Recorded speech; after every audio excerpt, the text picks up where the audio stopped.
The plate shattered against the cafeteria floor at Naval Special Warfare Command, Coronado, California. Monday morning, so 6:30 hours. Senior Chief Marcus Drake stood over the 20-year-old girl, eggs and grease dripping down her apron. "Clean it up, sweetheart. That's all you're good for." Sage Hartley knelt without a word, her hands steady, her breathing controlled. Nobody noticed the scar beneath her sleeve. Nobody knew that this quiet cafeteria worker had more confirmed kills than every man in that room combined. But they were about to find out. If you want to see how this unfolds, subscribe now and follow this story to the end. Drop a comment with your city so I can see how far this story travels. The laughter hit harder than the plate. Sage Hartley felt it wash over her as she knelt on the cold linoleum, picking up pieces of ceramic and scrambled eggs with her bare hands. 37 SEALs and SEAL candidates watched. Not one moved to help. "Faster," Senior Chief Marcus Drake said.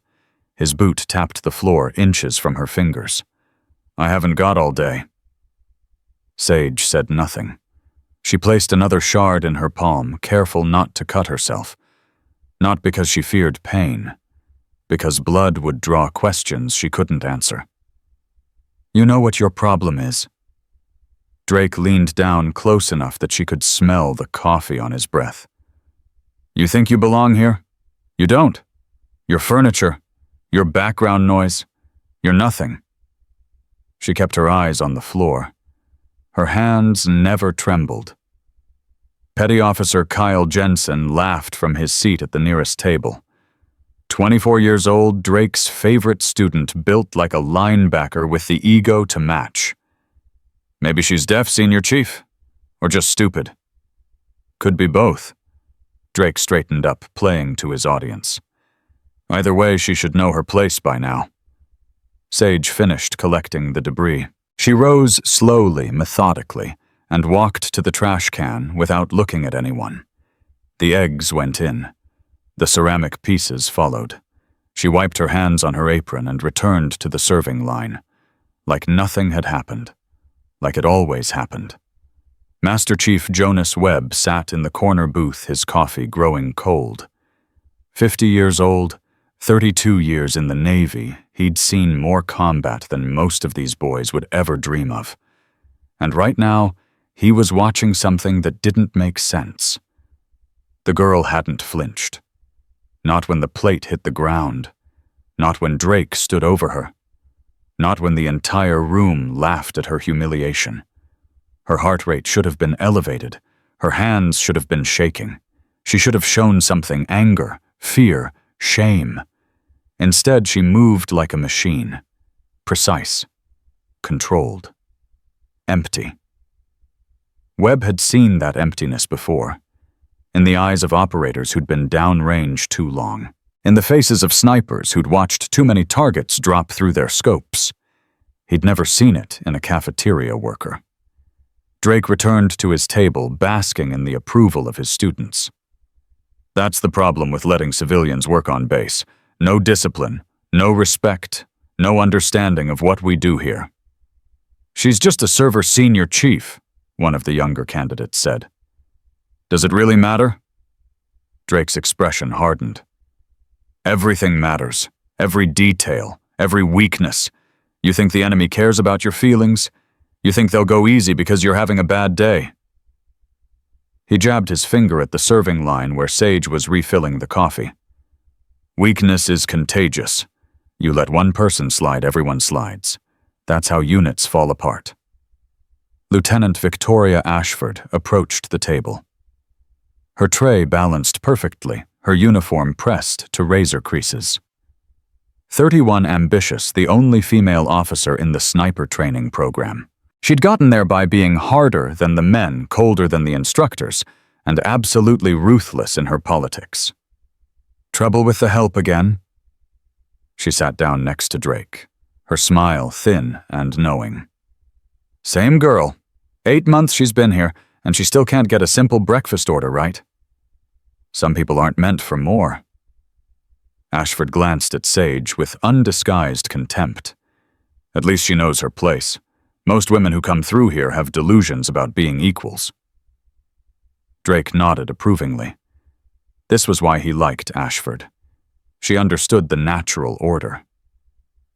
Webb watched the exchange with growing unease. Something was wrong here. Something he couldn't quite name. He stood up, leaving his cold coffee behind, and walked toward the serving line. Sage saw him coming. Her eyes tracked his approach without moving her head, a technique so subtle that only another operator would recognize it. Peripheral awareness. Combat scanning. "Morning, Master Chief." Her voice was soft, neutral, professionally pleasant. "Morning." Webb studied her face. Young. 20, maybe 21. Light brown hair pulled back in a regulation ponytail. No makeup, no jewelry, nothing that would draw attention. "You okay?" "I'm fine, Master Chief." That was out of line. What Drake did. Sage's expression didn't change. "He's a senior chief. I'm a civilian contractor. It's not my place to have opinions about his behavior." The words were perfect. The tone was perfect. Everything about her response was exactly what a beaten-down cafeteria worker should say. And that was the problem. "You've been here 8 months, Webb said, keeping his voice casual. "Where'd you work before this?" "Various places, Master Chief. Food service, mostly." "Where?" A pause. Microscopic, almost undetectable. But Webb caught it. "Around." He let the silence stretch. In interrogation, silence was a weapon. Most people rushed to fill it volunteering information they'd never intended to share. Sage just waited. Her eyes steady. Her breathing unchanged. Her hands still. She knew. Webb realized. She knows I'm testing her. "Well," he said finally, "if Drake gives you any more trouble, let me know." "That's very kind, Master Chief. But I can handle it." "I can handle it. Not, 'I'll be fine,' or 'thank you for your concern.' I can handle it." The phrasing of someone accustomed to handling things. Difficult things. Dangerous things. Webb nodded and walked away. His mind racing. When he reached the corridor, he pulled out his phone and dialed a number he hadn't used in 3 years. "Personnel records," a voice answered. "How may I help you?" "I need a full background check on a civilian contractor. Name is Hartley, first name Sage, currently assigned to food services at Nisatyo Command Coronado." "I'll pull that up for you, Master Chief." Keyboard clicks. A pause. "That's strange." "What? Her file is almost empty. Basic identification, employment, start date, security clearance level. But there's nothing before 8 months ago. No prior work history. No education records. No emergency contacts." Webb's grip tightened on the phone. Nothing at all. It's like she didn't exist before coming here. Ghost. The word surfaced in Webb's mind like a warning buoy. "Can you go deeper?" More clicking. Then a sharp intake of breath. "Master Chief, I can't access this file." "What do you mean you can't access it?" "I mean it's locked. Level 4 clearance required. Maybe higher." Level 4 was reserved for classified operations. Black projects. Assets whose existence was need to know. "Who the hell is this girl?" "Thank you," Webb said. "That's all I need." He hung up and stared at the phone for a long moment. Then he turned and walked back toward the cafeteria. But Sage was already gone. The shooting range hummed with activity. 50 lanes all occupied by candidates running through qualification drills. The crack of rifle fire echoed off concrete walls in a staccato rhythm that never quite settled into predictability. Drake walked the line like a general surveying his troops. His eyes missed nothing, a slightly off stance here, a breath held too long there. He corrected each flaw with the precision of a man who had been teaching this craft for 15 years. "Jensen." His voice cut through the gunfire. "Your trigger pull is garbage. You're anticipating the recoil. Again." Kyle Jensen gritted his teeth and reset his position. His target showed a cluster of shots slightly left of center. Good by most standards. Unacceptable by Drake's. "I want that grouping tight enough to cover with a quarter. You understand me?" "Yes, Senior Chief." Drake moved on his attention, already shifting to the next candidate. He was 3 lanes down when movement at the edge of the range caught his eye. Sage Hartley was walking along the back wall, pushing a cart loaded with ammunition crates. Part of her job delivering supplies to the various training facilities. Invisible work done by invisible people. Drake watched her for a moment. Something about her presence irritated him in a way he couldn't explain. It was like having a mosquito buzzing at the edge of his hearing, insignificant but impossible to ignore. She stopped at the armorer's station and began unloading crates with mechanical efficiency. Each movement was economical, precise, wasting no energy on unnecessary motion. Armorer Second Class Pete Morrison accepted the delivery with a grunt. "Put those on the shelf, 3rd row." Sage complied, but as she passed the weapons rack, she paused. Her head tilted slightly like a dog catching a distant sound. "This rifle." She pointed at an M4 in the middle of the rack. "There's something wrong with it." Morrison looked up from his paperwork. "Excuse me, the barrel. There's a stress fracture near the chamber. You can see it if you look at the angle of light reflection." Morrison's face reddened. "I've been doing this job for 6 years, sweetheart. I think I know. It's going to fail." Sage's voice was calm, almost clinical. "Probably within the first 100 rounds. Possibly sooner. Whoever fires it could be seriously injured." "Are you telling me how to do my job?"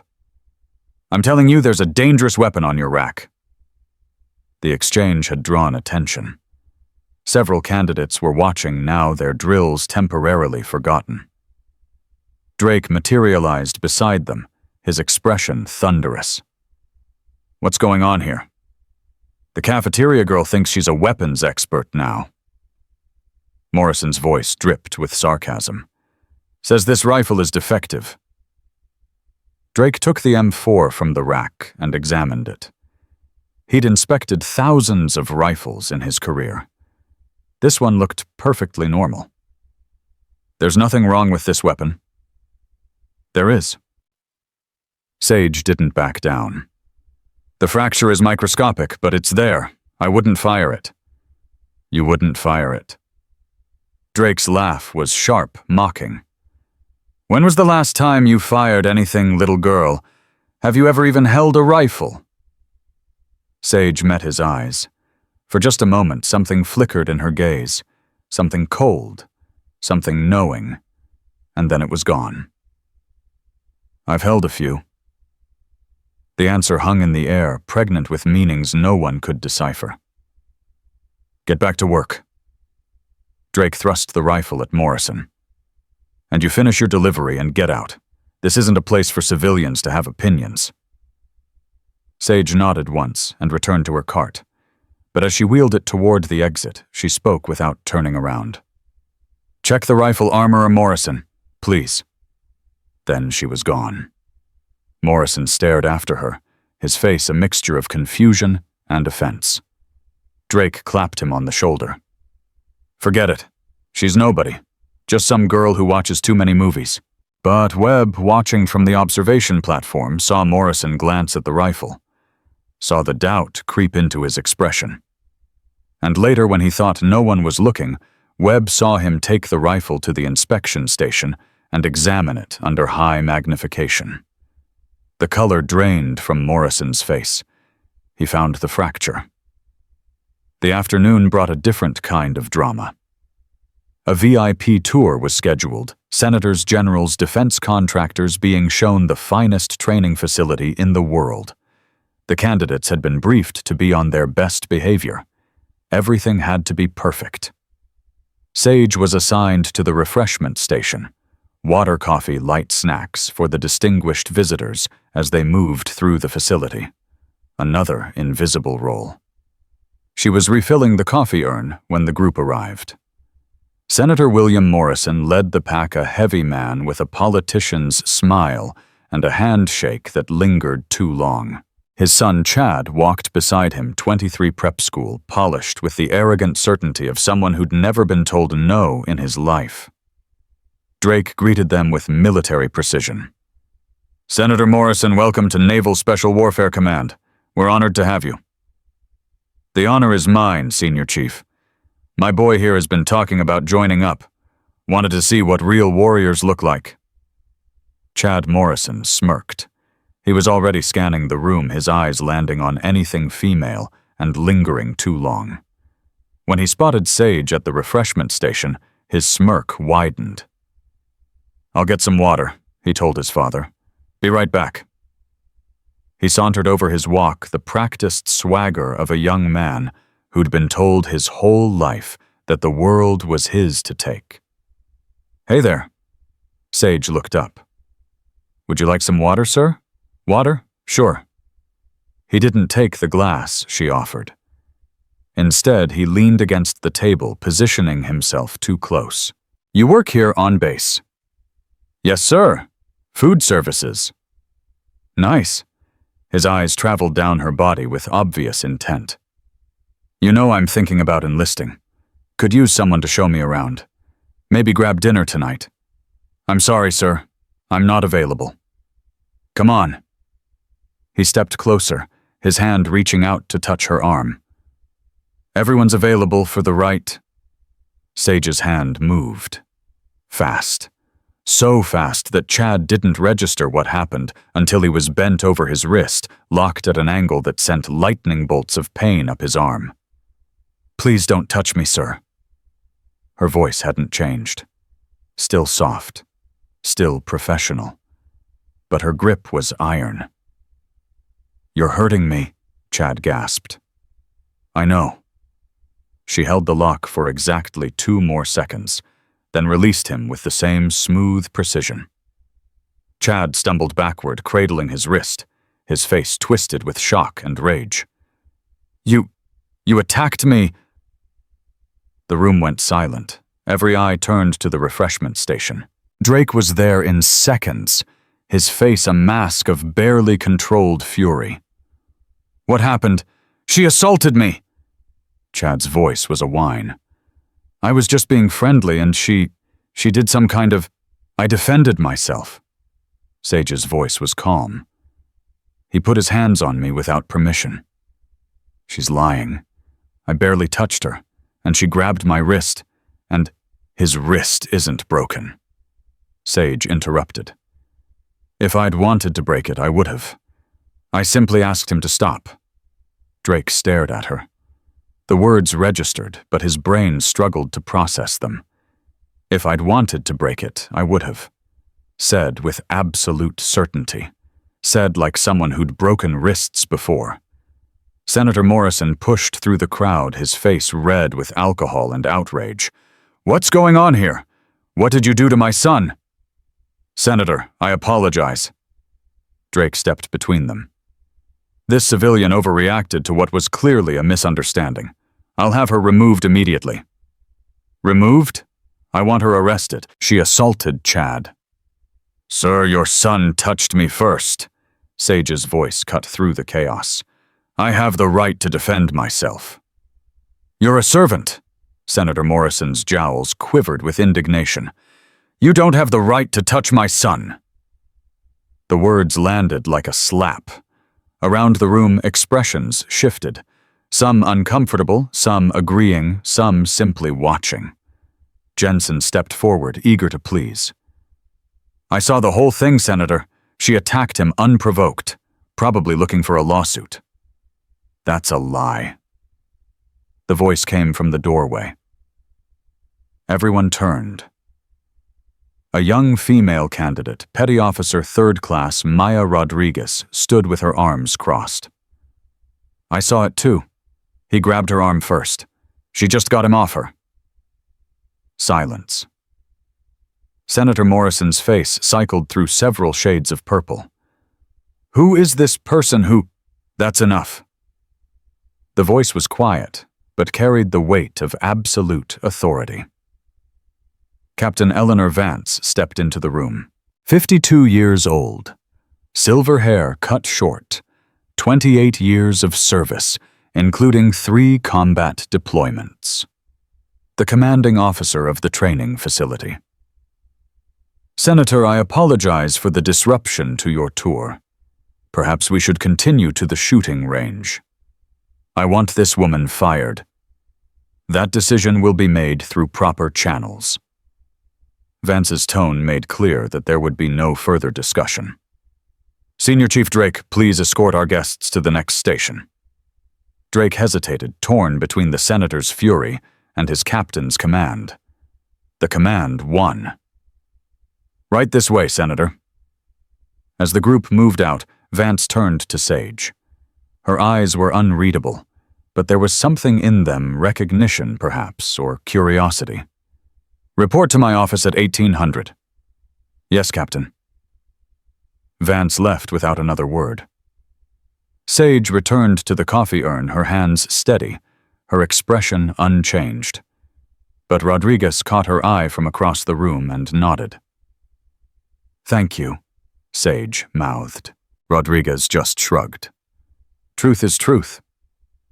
Drake reassigned her to dish duty that afternoon. The industrial kitchen, far from any training areas, far from any VIPs, far from any opportunity to cause more problems. Sage accepted the assignment without complaint. She washed dishes for 4 hours. Plates, trays, pots, pans. The same motions repeated endlessly. Mindless work for a mindless worker. Except Webb was watching. He'd followed her movements all day, tracking her from the cafeteria to the supply run to the VIP incident to here. He'd seen the wrist lock she'd put on Chad Morrison. Recognized it. Krav Maga. Military grade. The exact technique taught to special operations personnel. He waited until she was alone, the other kitchen workers gone for their break, before approaching. That was interesting. Sage looked up from the sink. Master Chief? The thing with the senator's son. Clean technique. Fast. Controlled. He leaned against the counter. Where'd you learn that? Self-defense class. At the community center. Community center. Webb let the lie hang in the air. Which community center teaches Israeli military hand-to-hand combat? Sage's hands went still in the soapy water. I'm not your enemy, Webb said quietly. But I know what I'm looking at. I know you're not what you seem to be. I'm a cafeteria worker, Master Chief. You're a cafeteria worker who can spot a microscopic barrel fracture by eye, who can apply a joint lock faster than any candidate on this base, who has a personnel file that's locked behind level 4 clearance. Webb stepped closer. Who are you? Sage slowly lifted her hands from the water and dried them on her apron. When she looked up at him, something had shifted in her eyes. I'm someone who came here to disappear. Why? Because I couldn't be what I was anymore. And what were you? The silence stretched between them. Webb could hear the drip of the faucet, the distant crack of rifle fire, from the range, the hammering of his own heart. Someone who pulled triggers, Sage said at last. Someone who got very good at ending lives, and then someone who couldn't do it anymore. Webb felt the weight of her words settle over him. He'd known operators who'd burned out, who'd seen too much done, too much lost, too much. Some recovered. Some didn't. What happened? Sage turned back to the sink. Her hands found a plate and began scrubbing mechanically. I lost someone. Someone who mattered. And when I tried to keep going without them, I found out I couldn't. The weapon still works, but the person behind it is broken. Webb thought about his own ghosts. The friends he'd buried. The shots he still heard in his dreams. That doesn't make you broken. Doesn't it? She set the plate in the drying rack. What do you call someone who can't do the one thing they were made for? Human. Sage's hands stopped moving. She didn't turn around, but Webb saw her shoulders tighten. I just want to be invisible, Master Chief. I just want to serve coffee and wash dishes and not have to remember what I used to be. Is that too much to ask? Maybe not. Webb moved toward the door. But people like us don't get to be invisible forever. Eventually the world drags us back. He paused at the threshold. When it does, I'll be here. Then he was gone. Sage stared at the empty doorway for a long moment. Then she picked up another plate and kept washing. At 1800, she reported to Captain Vance's office. The captain was alone, seated behind a desk covered with files and reports. Close the door. Sage complied. Sit. She sat. Vance studied her for a long moment. The silence was different from Webb's not probing, but waiting. The silence of someone who already knew the answers and was simply choosing when to reveal them. The senator is demanding your termination, possibly criminal charges. I understand, Captain. Do you? Vance leaned forward. Do you understand what happens when a United States senator makes demands? Do you understand the pressure that gets applied? Yes, Captain.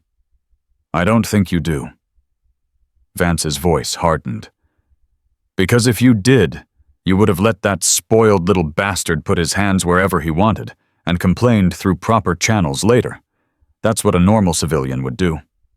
Sage said nothing. But you're not a normal civilian, are you? The question hung in the air like a live grenade.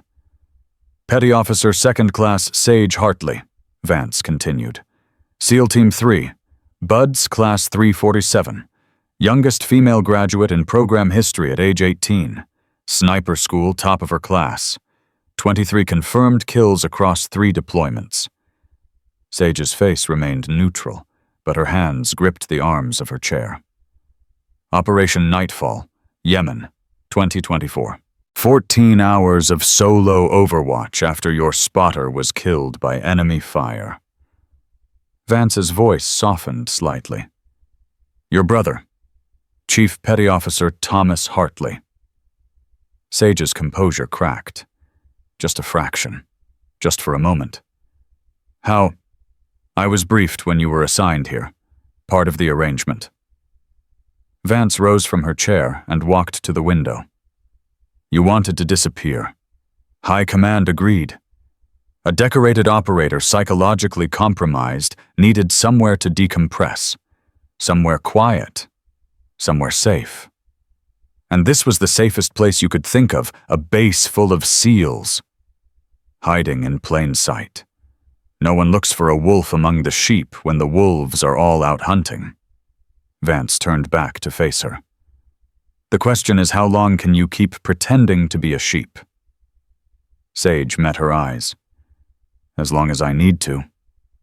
Even with Drake targeting you, even with senators screaming for your head. They don't know who I am. No, they don't. Vance returned to her desk. But secrets have a way of surfacing. Pressure has a way of building. And wolves have a way of biting when they're cornered. She pulled a file from her drawer and slid it across the desk. The senator's complaint. I'm required to conduct an investigation. Officially, you're on administrative leave pending resolution. Sage stared at the file. 8 months of carefully constructed invisibility threatened by one entitled boy who couldn't keep his hands to himself. And unofficially, Vance smiled. It was a small smile, almost invisible, but it was there. Unofficially, I saw the security footage. The Morrison boy grabbed you first. Your response was proportionate and controlled. Far more controlled than he deserved. So I'm not being terminated. You're being protected. Vance leaned back in her chair. For now, but I can only protect you if you stay invisible. No more incidents, no more displays of skill, no more making entitled senators' sons cry. Sage nodded. Understood, Captain? Do you? Vance's eyes were sharp. Because I know what it's like to hide who you are. I did it for 20 years before I could be open about being a woman in this world. The mask wears on you. Eventually something has to give. It won't. It always does. Vance stood signaling the end of the meeting. The question isn't whether you'll be exposed, petty officer. The question is whether you'll be ready when it happens. Sage rose from her chair. At the door, she paused. Captain, why are you telling me all this? Vance was silent for a long moment. Because I lost someone too, a long time ago, and I know what it's like to try to outrun grief. She looked away. You can't run forever, Hartley. Sooner or later you have to turn around and face it. Sage walked out into the evening air. The sun was setting over the Pacific, painting the sky in shades of orange and red. Somewhere in the distance, a drill sergeant was shouting commands. Somewhere closer, waves were breaking against the shore. She stood there for a long moment, breathing the salt air, feeling the wind on her face. Then she walked back to her quarters to prepare for tomorrow. The investigation would begin. Drake would double his efforts to destroy her. The senator would apply pressure. And somewhere in the depths of her sealed file, her past waited like a loaded gun. She had wanted to be invisible, but the world was conspiring to drag her back into the light.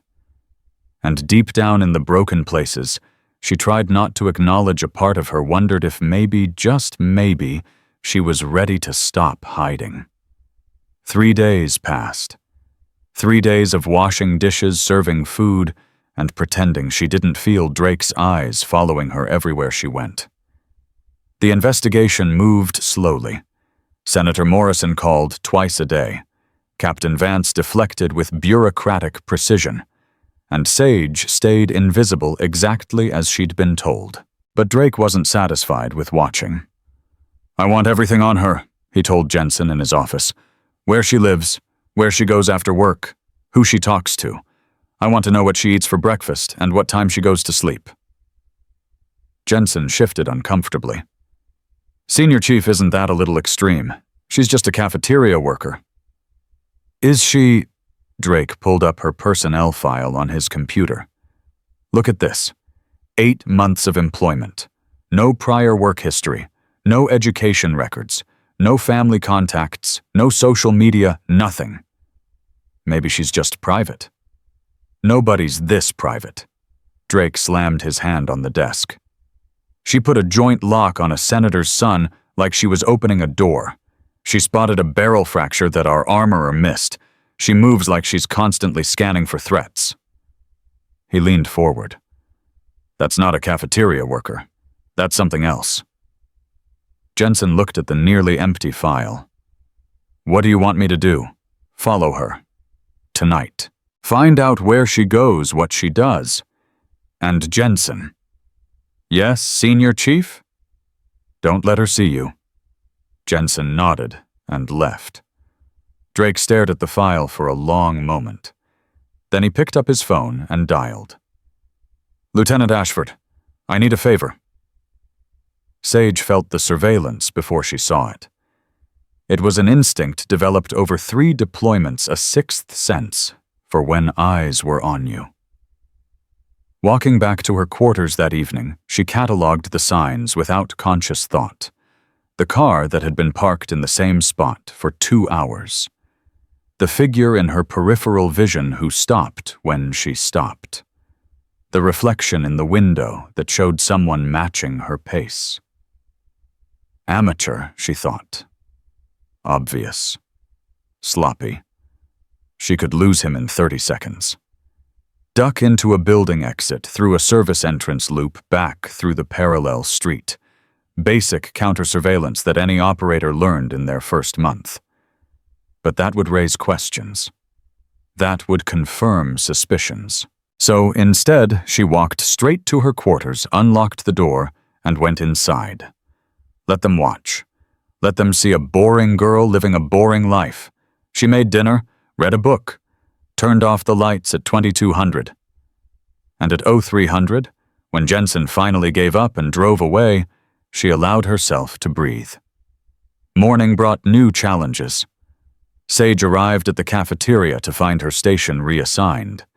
Instead of the serving line, she'd been moved to inventory, a windowless storage room in the back of the building, counting cans and boxes for 8 hours. Drake stewing, isolating her, breaking her down.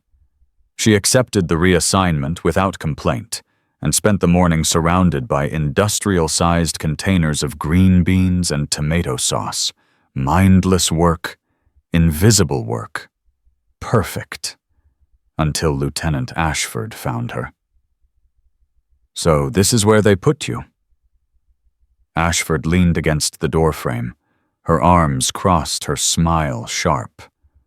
"Quite a step down from serving coffee to senators." Sage continued counting cans. "Lieutenant, I heard about your little incident, assaulting a VIP guest. Very impressive. I defended myself. Is that what you call it?" Ashford stepped into the room, letting the door close behind her. "Because from where I stand, it looks like a civilian who doesn't know her place putting hands on someone important." Sage marked her count on the clipboard. "Is there something I can help you with, Lieutenant?" "Actually, yes." Ashford's voice dropped to a conspiratorial whisper. "I'm curious about you. A woman working in a man's world. I understand that. I've lived it my whole career. I'm sure you have. But here's the thing." Ashford moved closer. "I earned my place. Every promotion, every assignment I fought for. I didn't take shortcuts. I didn't use tricks." Sage looked up. "What tricks? That wrist lock, that weapons inspection, whatever game you're playing." Ashford's eyes were cold. "I don't know what you're doing here, but I know you're not what you pretend to be. And when I figure out the truth, I'm going to make sure everyone knows." "There's no game, Lieutenant. I'm just a cafeteria worker." "Right." Ashford smiled without warmth. "We'll see." She left without another word. Sage stared at the closed door for a long moment. Then she returned to counting cans, her hands steady, her mind racing. The pressure was building. Drake's obsession, Ashford's suspicion, Jensen's surveillance. They were circling closer, sensing weakness, smelling blood. How long before someone found the truth? How long before her carefully constructed invisibility shattered? Webb found her during lunch break. She was sitting alone behind the supply building, eating a sandwich she'd made that morning. The only place on base where no one looked for her. "Mind if I join you?" Sage shrugged. Webb sat down beside her, his own lunch in hand. "I pulled some strings," he said quietly. "Your file. The locked one." Her sandwich stopped halfway to her mouth. "I couldn't access it, but I found someone who could tell me what level it's sealed at. And it's level 5, compartmentalized special access." Webb unwrapped his sandwich. "You know what that means? It means someone doesn't want people asking questions. It means you're one of the most protected assets I've ever encountered." Webb took a bite, chewed slowly. "Only 2 types of people get that level of classification: intelligence operatives and Tier 1 special operators." Sage said nothing. "You're not intelligence. You don't have the look." Webb studied her profile. "Which leaves option 2.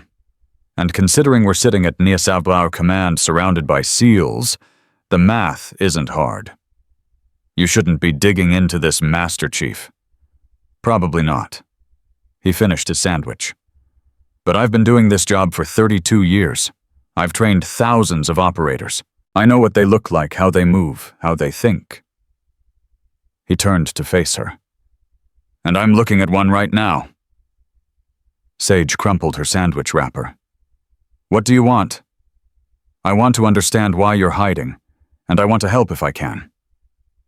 You can't help? No one can. Try me. She was quiet for a long moment. The wind carried the distant sound of drill commands, the eternal rhythm of military training. I told you I lost someone. Your brother, Thomas Hartley, Chief Petty Officer, SEAL Team 3. Webb's voice was gentle. I looked him up, the records that weren't sealed anyway. Sage's composure cracked. Her hands trembled. He was my spotter, my teacher, my best friend. The words came slowly, painfully. We were on Overwatch in Yemen. 14 hours covering an extraction. The team was pinned down trying to get a CIA asset out of a compound. Webb listened in silence. Hour 6, they got our position. Mortar fire. Thomas pushed me out of the way. Her voice broke. He took the shrapnel that should have killed me. And you finished the mission. I finished the mission. The words were hollow. 14 hours alone.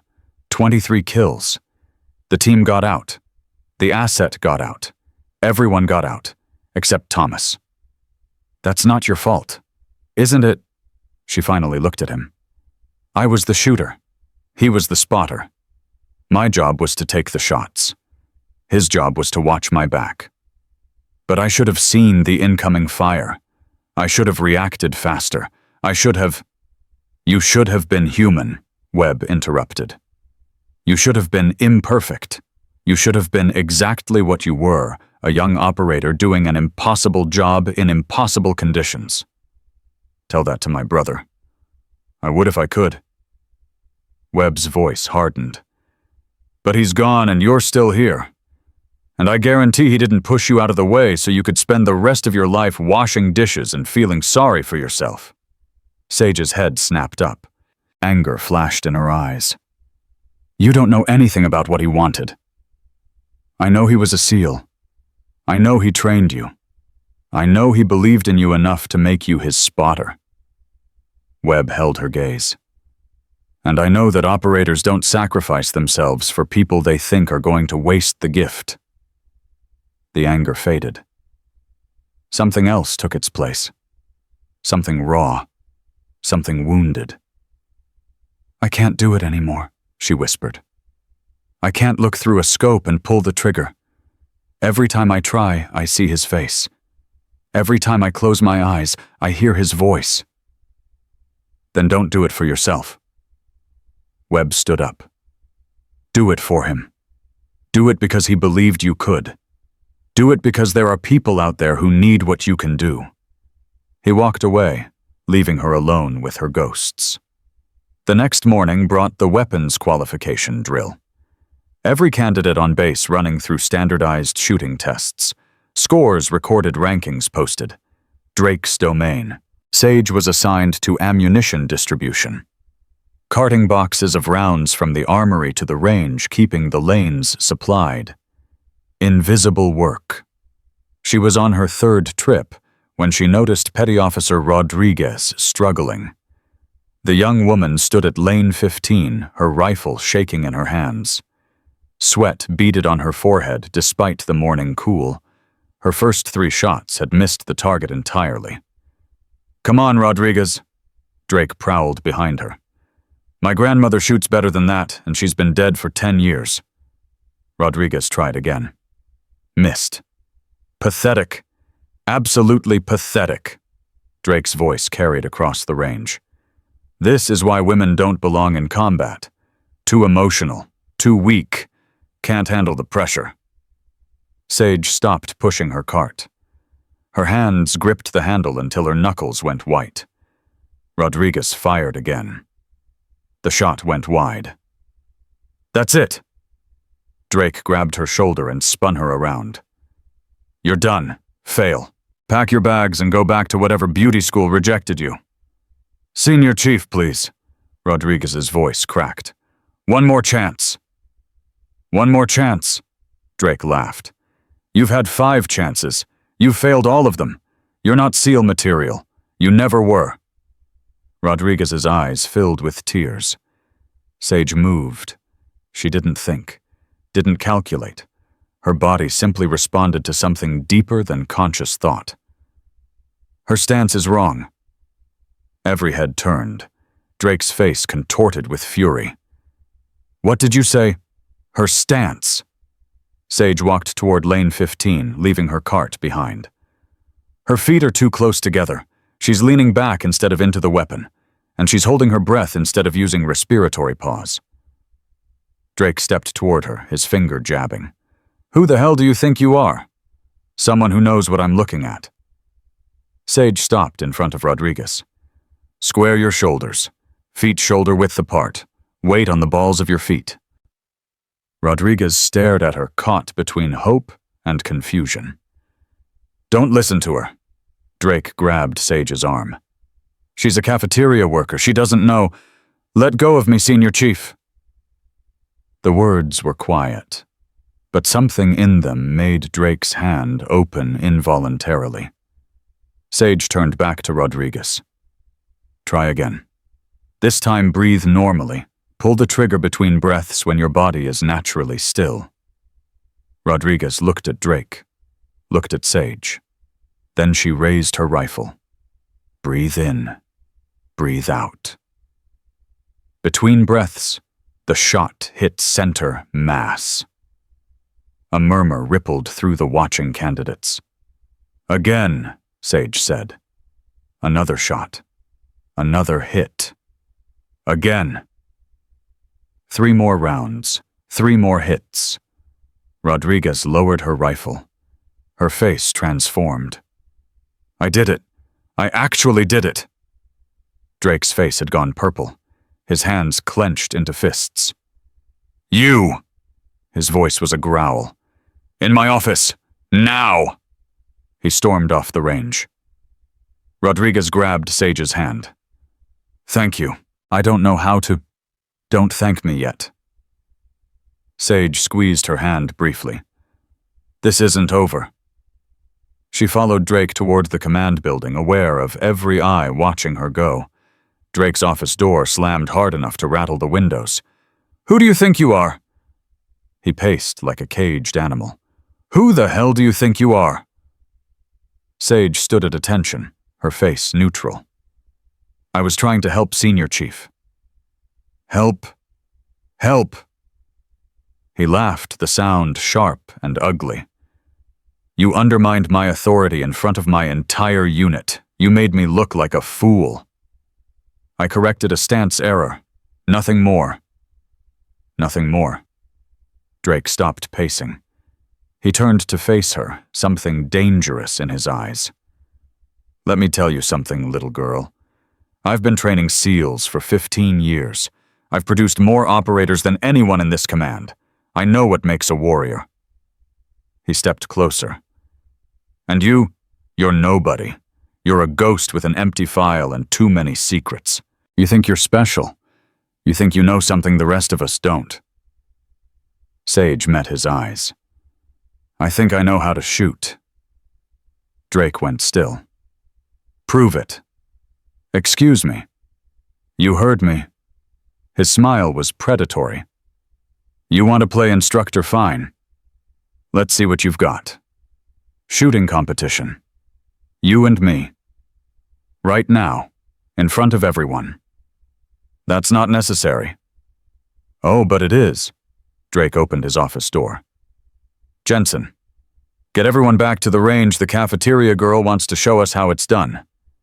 Jensen appeared in the doorway, his face eager. Seriously? Seriously, let's see what she's really made of. Word spread fast. By the time they reached the range, over 50 people had gathered. Candidates, instructors, support staff. Even Webb was there, his expression unreadable. Drake handed Sage an M4. Standard qualification course, 50 rounds. Let's see who knows what they're doing. Sage took the rifle. It felt familiar in her hands. Too familiar. Ladies first, Drake smirked. She stepped up to the firing line. 50 yards. Iron sights. 10 rounds per target, 5 targets. She raised the rifle, settled into her stance, and froze. Thomas's face flashed in her mind. The sound of mortar fire, the wet impact of shrapnel hitting flesh, his body falling. Her hands began to shake. "What's the matter?" Drake's voice dripped with satisfaction. "Performance anxiety." Sage's finger touched the trigger. Her breathing was wrong. Too fast, too shallow. She fired. The shot missed the target completely. Laughter rippled through the crowd.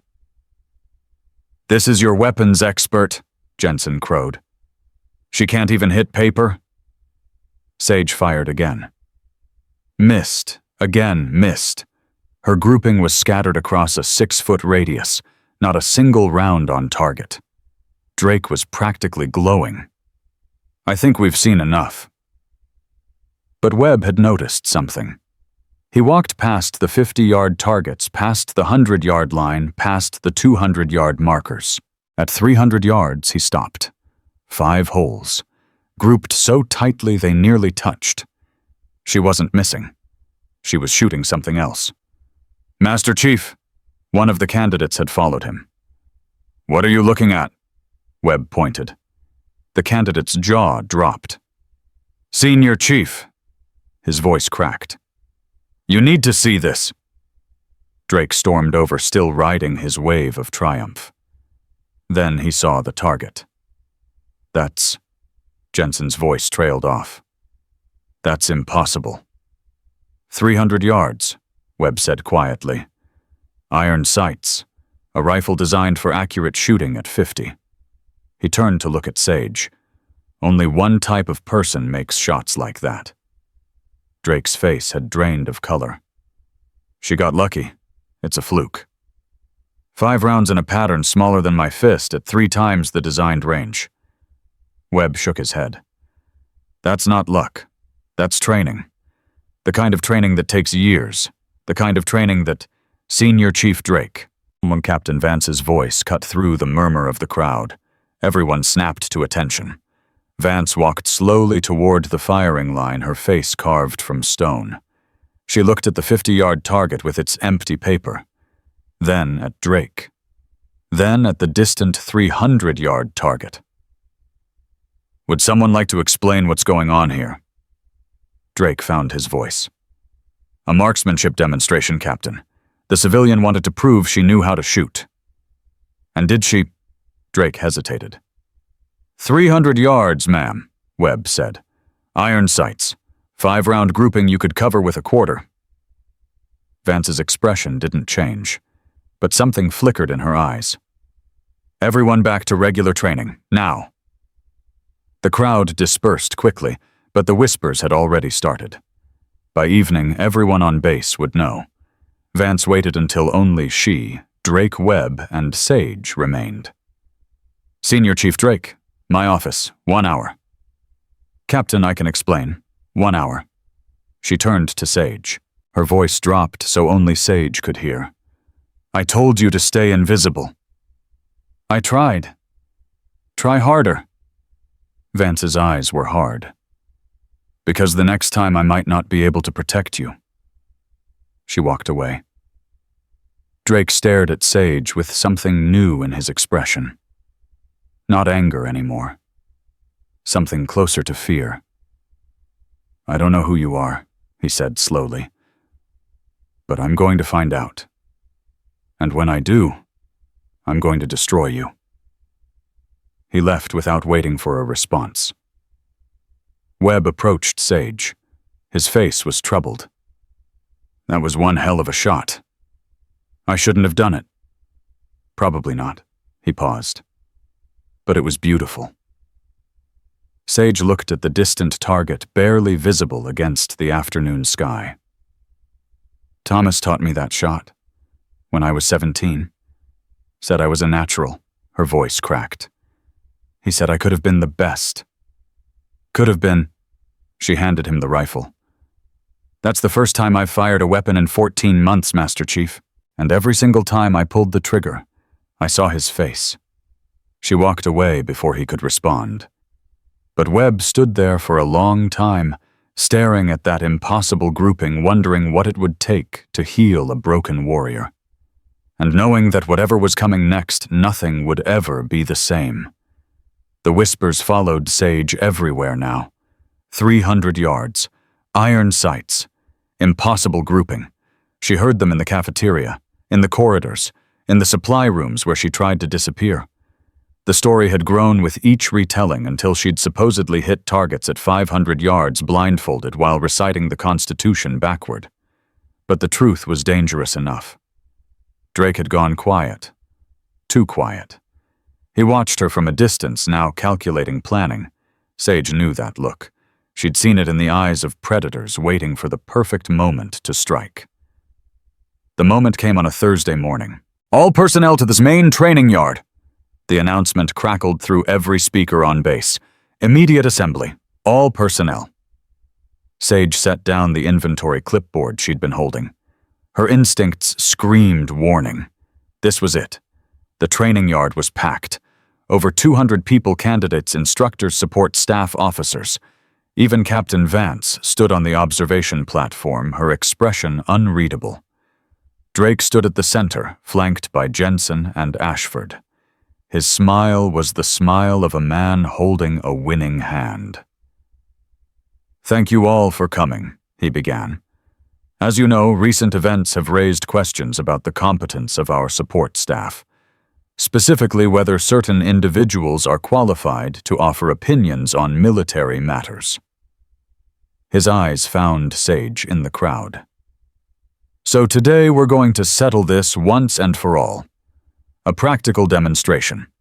Combat qualification drills open to all personnel." His smile widened. "Including civilians." Murmurs rippled through the assembly. "Any civilian who believes they have something to contribute is welcome to participate. After all, if someone thinks they can teach SEALs how to shoot, they should be able to prove it."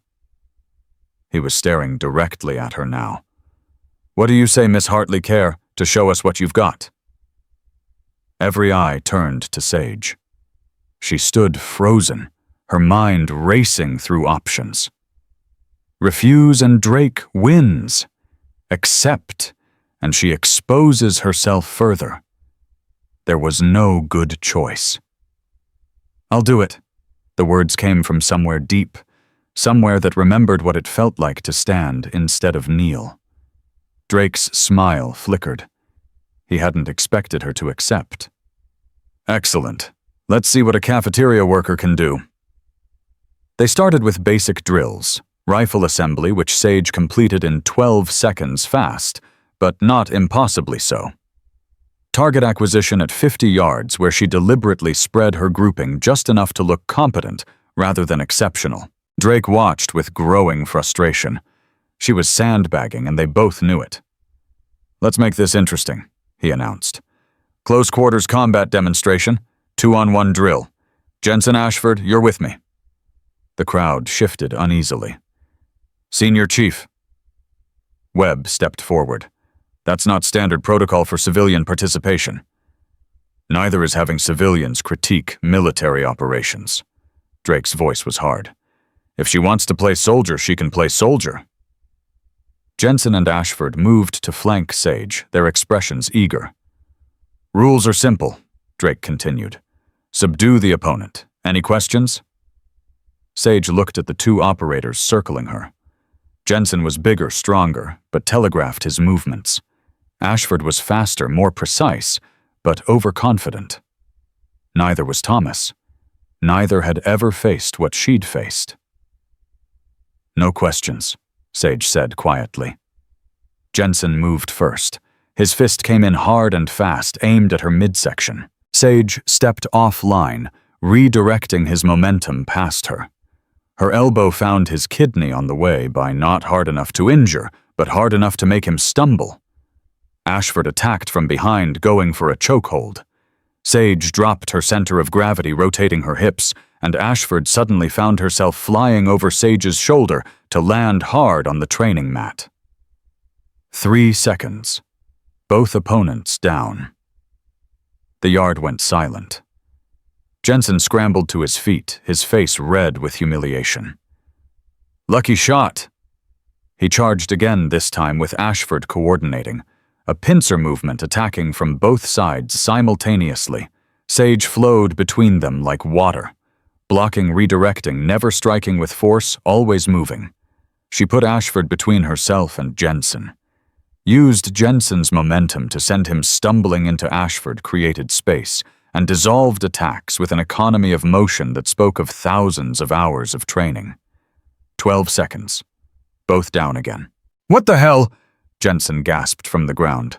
Drake's face had gone pale. "Get up, both of you. Again."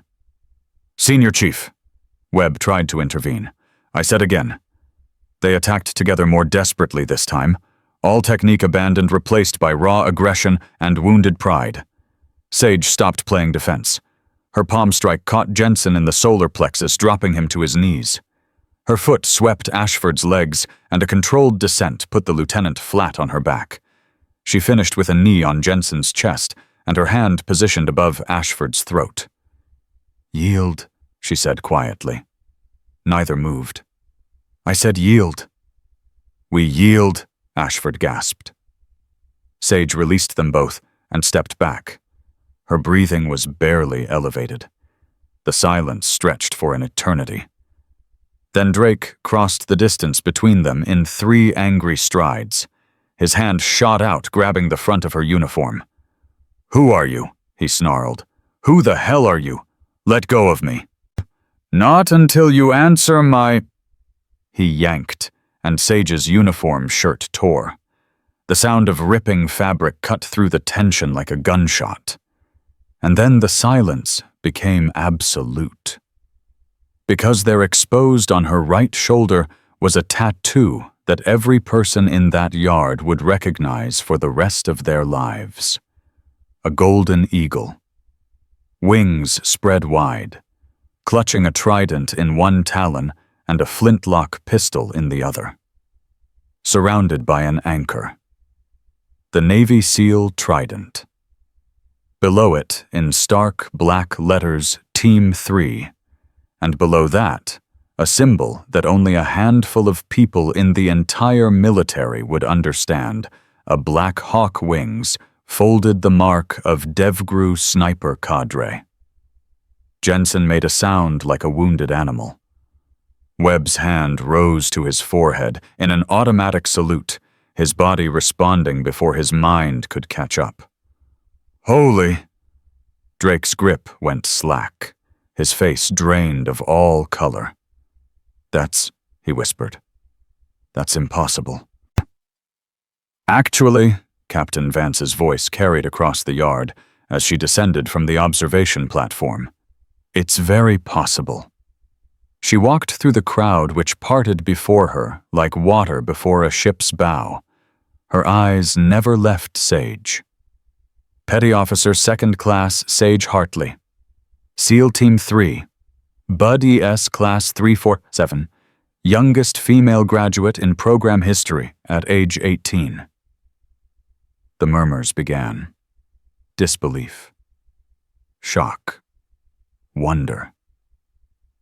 Sniper school top of her class. 23 confirmed kills across 3 deployments. Drake's mouth moved, but no sound came out. Operation Nightfall. Yemen, 2024. Vance's voice softened. 14 hours of solo overwatch after her spotter was killed by enemy fire. Her brother, Chief Petty Officer Thomas Hartley. Sage's composure cracked. A tremor passed through her body. She held that position alone, for 14 hours, with a punctured lung and 2 broken ribs. She completed the mission. She saved the extraction team. She saved the asset. Vance stopped directly in front of Drake. She earned that trident more than most men who wear it. Rodriguez had tears streaming down her face. "I knew it," she whispered. "I knew there was something." Corporal Aidan Brooks, a young candidate who'd been watching from the edge of the crowd, fell to his knees. "She helped me," he choked out. "Last week, I was having a panic attack and she knew exactly what to say." "Of course she did." Webb's voice was thick with emotion. "She's been there. She understands." Drake finally found words. This has to be some kind of mistake. She's 20 years old. She's a cafeteria worker. She's a decorated combat veteran." Vance cut him off. "A woman who has done more for this country in her 20 years than you will in your entire career." "I don't believe it." "Then believe this." Vance pulled a file from under her arm, the file that had been locked behind Level 5 clearance. "Operation Nightfall. Classified above your pay grade, but I've been authorized to share the summary." She opened the file. June 14th, 2024. SEAL Team 3 deployed to Yemen to extract a captured CIA operative from a hostile compound. Petty Officer Sage Hartley and her spotter Chief Petty Officer Thomas Hartley provided overwatch from a position 2 kilometers away. Sage closed her eyes. The memories crashed over her like waves. Hour 6. Their position was compromised.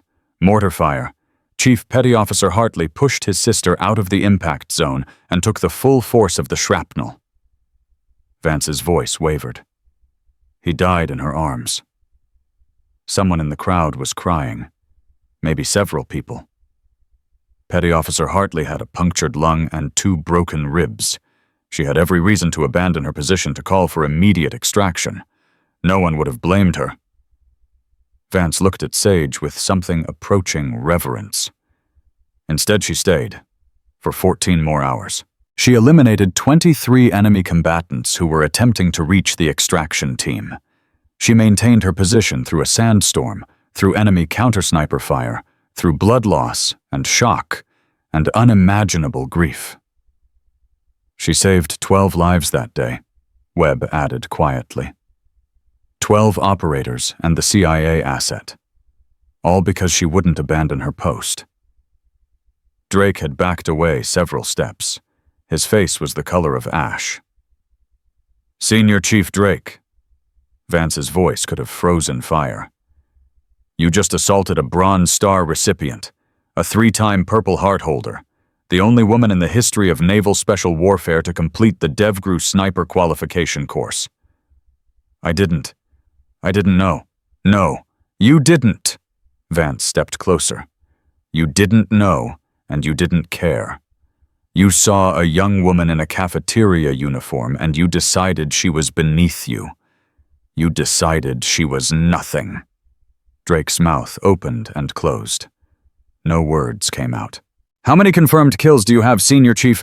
47. Vance turned to Sage. "And you, Petty Officer Hartley?" Sage was silent for a long moment. When she spoke, her voice was quiet, but carried to every corner of the yard. "I don't count." "Why not?" "Because they were people." She finally opened her eyes. "Every one of them was someone's son, someone's brother, someone's father. They were people who made choices that put them in my crosshairs, but they were still people." She looked directly at Drake. "I don't celebrate killing. I carry it. Every single one." The moral weight of her words settled over the assembly like a blanket. Jensen fell to his knees. "I challenged a SEAL to a combat drill," he whispered. "I challenged a SEAL sniper to... Oh God." Ashford had gone pale. "I tried to intimidate her. I threatened her. She couldn't finish. "This is exactly my point," Sage said, and everyone went still. She looked around at the gathered faces, the shock, the shame, the admiration, the tears. "You treated me the way you did because you thought I was nobody, because you thought I was invisible, beneath your notice. She paused.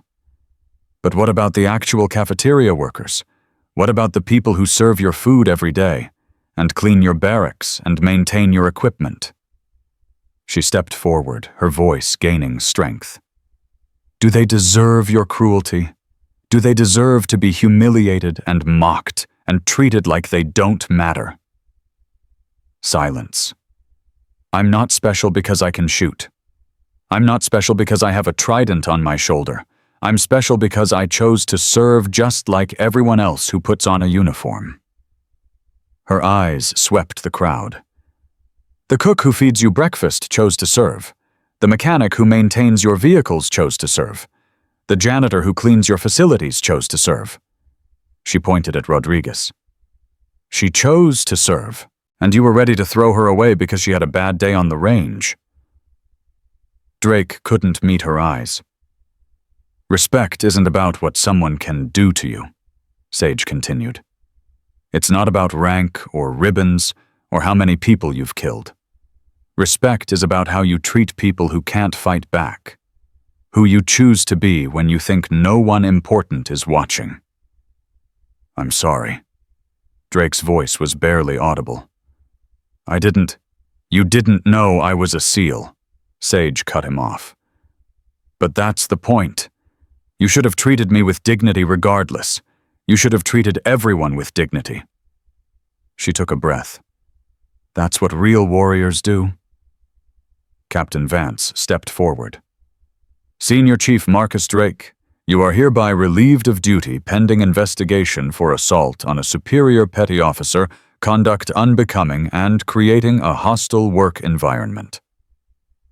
Drake's face crumpled. Captain, please, my career. Your career ended the moment you decided that cruelty was leadership. Vance nodded to the MPs, who had materialized at the edge of the crowd. Escort Senior Chief Drake to the detention facility. As they led him away, Drake looked back at Sage one final time. Whatever he saw in her eyes made him stumble. Jensen was next. Petty Officer Jensen, you are under arrest for participation in harassment and assault. I was just following orders. Jensen's voice cracked. I didn't know who she was. That, Sage said quietly, is exactly the problem. The MPs took him away. Ashford stood rigid, waiting for her turn. Lieutenant Ashford, Vance's voice was ice. Your conduct will be reviewed. Consider yourself on administrative leave effective immediately. Ashford nodded once sharply and walked away without looking back. Webb approached Sage, his eyes bright with unshed tears. Senior Chief Hartley. Master Chief, please don't. Senior Chief Hartley. He drew himself to attention and rendered a salute so crisp it could cut glass. It is an honor. One by one, every service member in the yard followed suit. Candidates, instructors, officers, support staff. 200 people standing at attention, saluting a 20-year-old woman who had wanted nothing more than to be invisible. Sage felt something break inside her. Not the broken thing she'd been carrying since Yemen, something else. Something older. The wall she'd built between herself and the world. Tears spilled down her cheeks. At ease, she managed. Please, at ease. The salutes dropped, but no one moved away. Rodriguez pushed through the crowd and threw her arms around Sage. Thank you, she sobbed, for everything, for standing up for me, for showing me what's possible. Others followed. Brooks, the young candidate who'd been struggling with PTSD. Morrison, the armorer, who'd doubted her about the barrel fracture.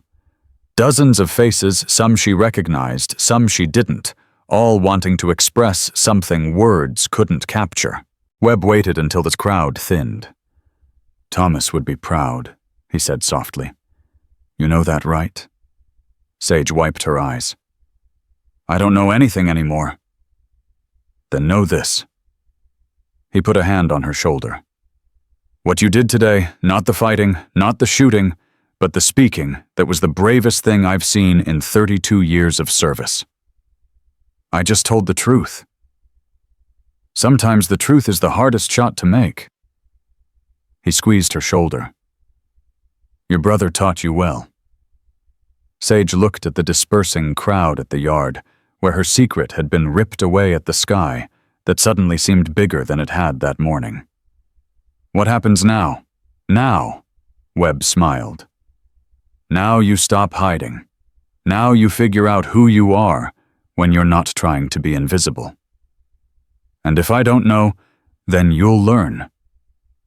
He stepped back. That's what warriors do. We adapt. We overcome. We find new battles to fight. His smile softened. You've got a lot of fight left in you, Senior Chief. Time to figure out what you want to fight for. He walked away, leaving her alone in the center of the yard. Alone, but not empty. For the first time in 14 months, Sage felt something other than grief. She felt possibility. Captain Vance found her there an hour later. I should be angry with you, Vance said. I told you to stay invisible. I tried. I know. Vance stood beside her. But some people aren't meant for shadows. Some people are meant to stand in the light whether they want to or not. Sage said nothing. I have an offer for you. Official this time. Vance pulled out a folder. We're restructuring the sniper training program. We need a lead instructor who understands that marksmanship is only part of the equation, someone who can teach discipline, character, restraint. You want me to teach. I want you to lead. Vance handed her the folder. Think about it. No pressure. Take whatever time you need. She turned to leave. Captain? Vance stopped. My brother used to say that the hardest shot isn't the one you take. It's the one you don't take. Sage looked at the folder in her hands. I think I finally understand what he meant. And what did he mean? Sage was quiet for a long moment. He meant that real strength isn't about what you can destroy. It's about what you choose to protect. She looked up. I think I'm ready to start protecting again.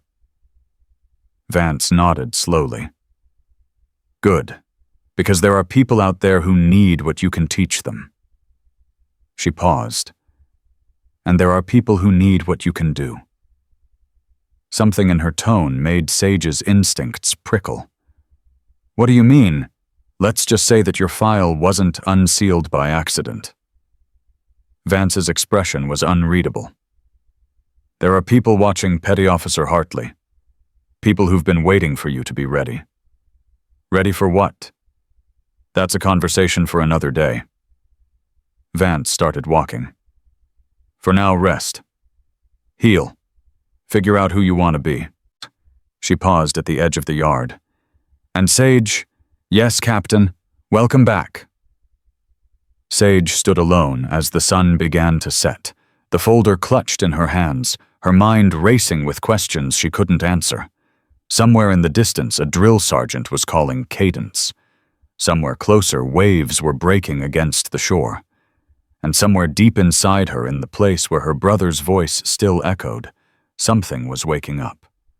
Something that had been sleeping for 14 months. Something that wasn't finished yet. 3 weeks changed everything. Sage no longer wore the cafeteria uniform. Captain Vance had arranged temporary quarters in the officers' building while the official paperwork processed.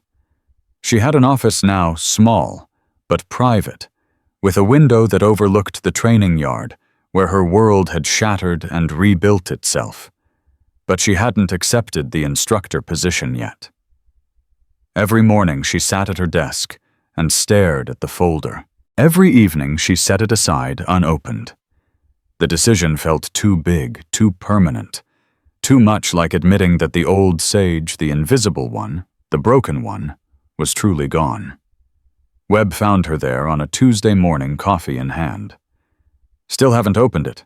Still thinking. He set the coffee on her desk. You've been thinking for 3 weeks. At some point, thinking becomes hiding. I'm not hiding. Aren't you? Webb settled into the chair across from her. You've got a chance to do something meaningful, to teach the next generation what real strength looks like, and instead you're sitting in an office staring at a piece of paper. It's not that simple. Explain it to me. Sage pushed the folder away. Teaching means demonstrating.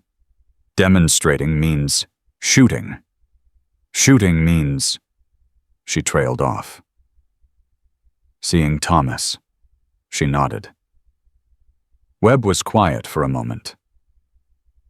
When I was in Fallujah, I lost 3 men in a single day.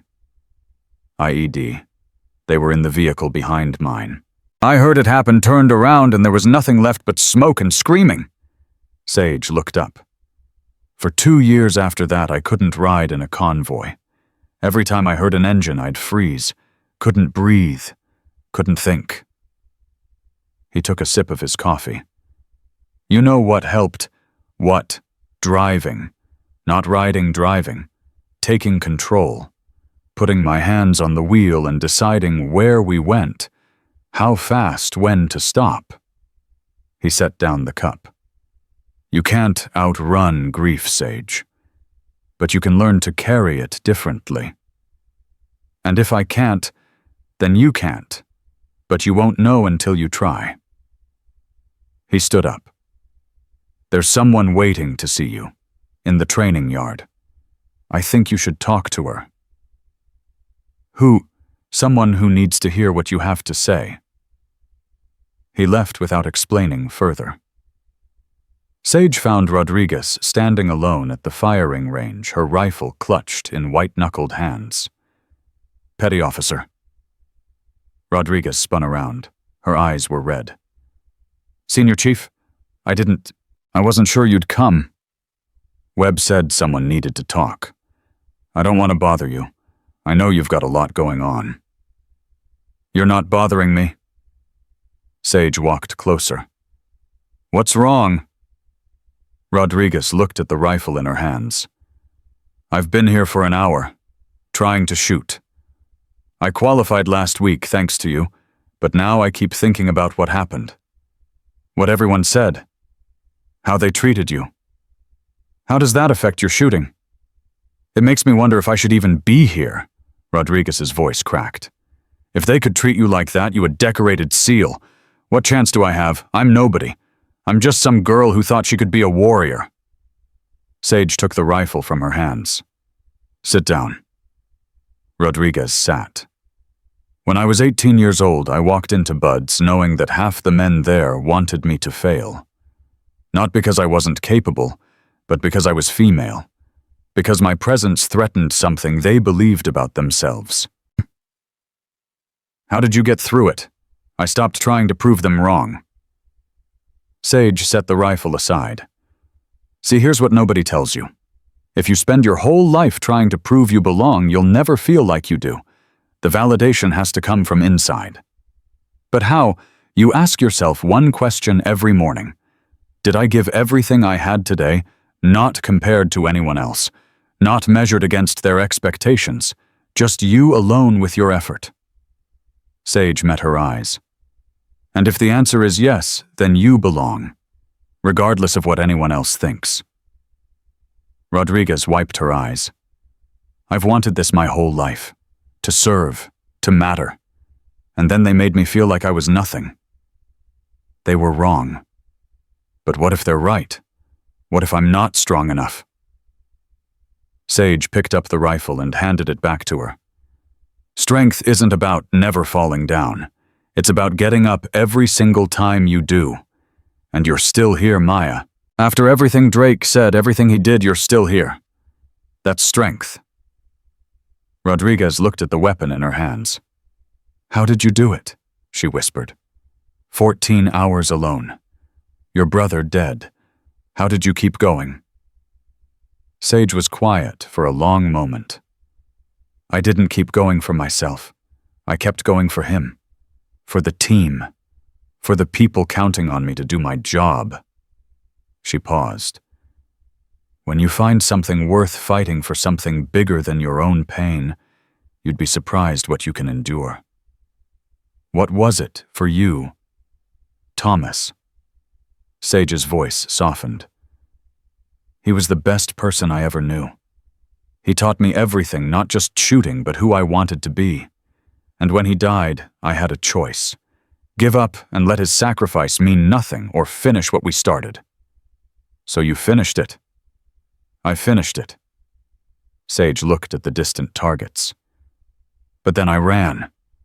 For 14 months I hid from everything that reminded me of him. I thought if I became invisible, the pain would stop." "Did it?"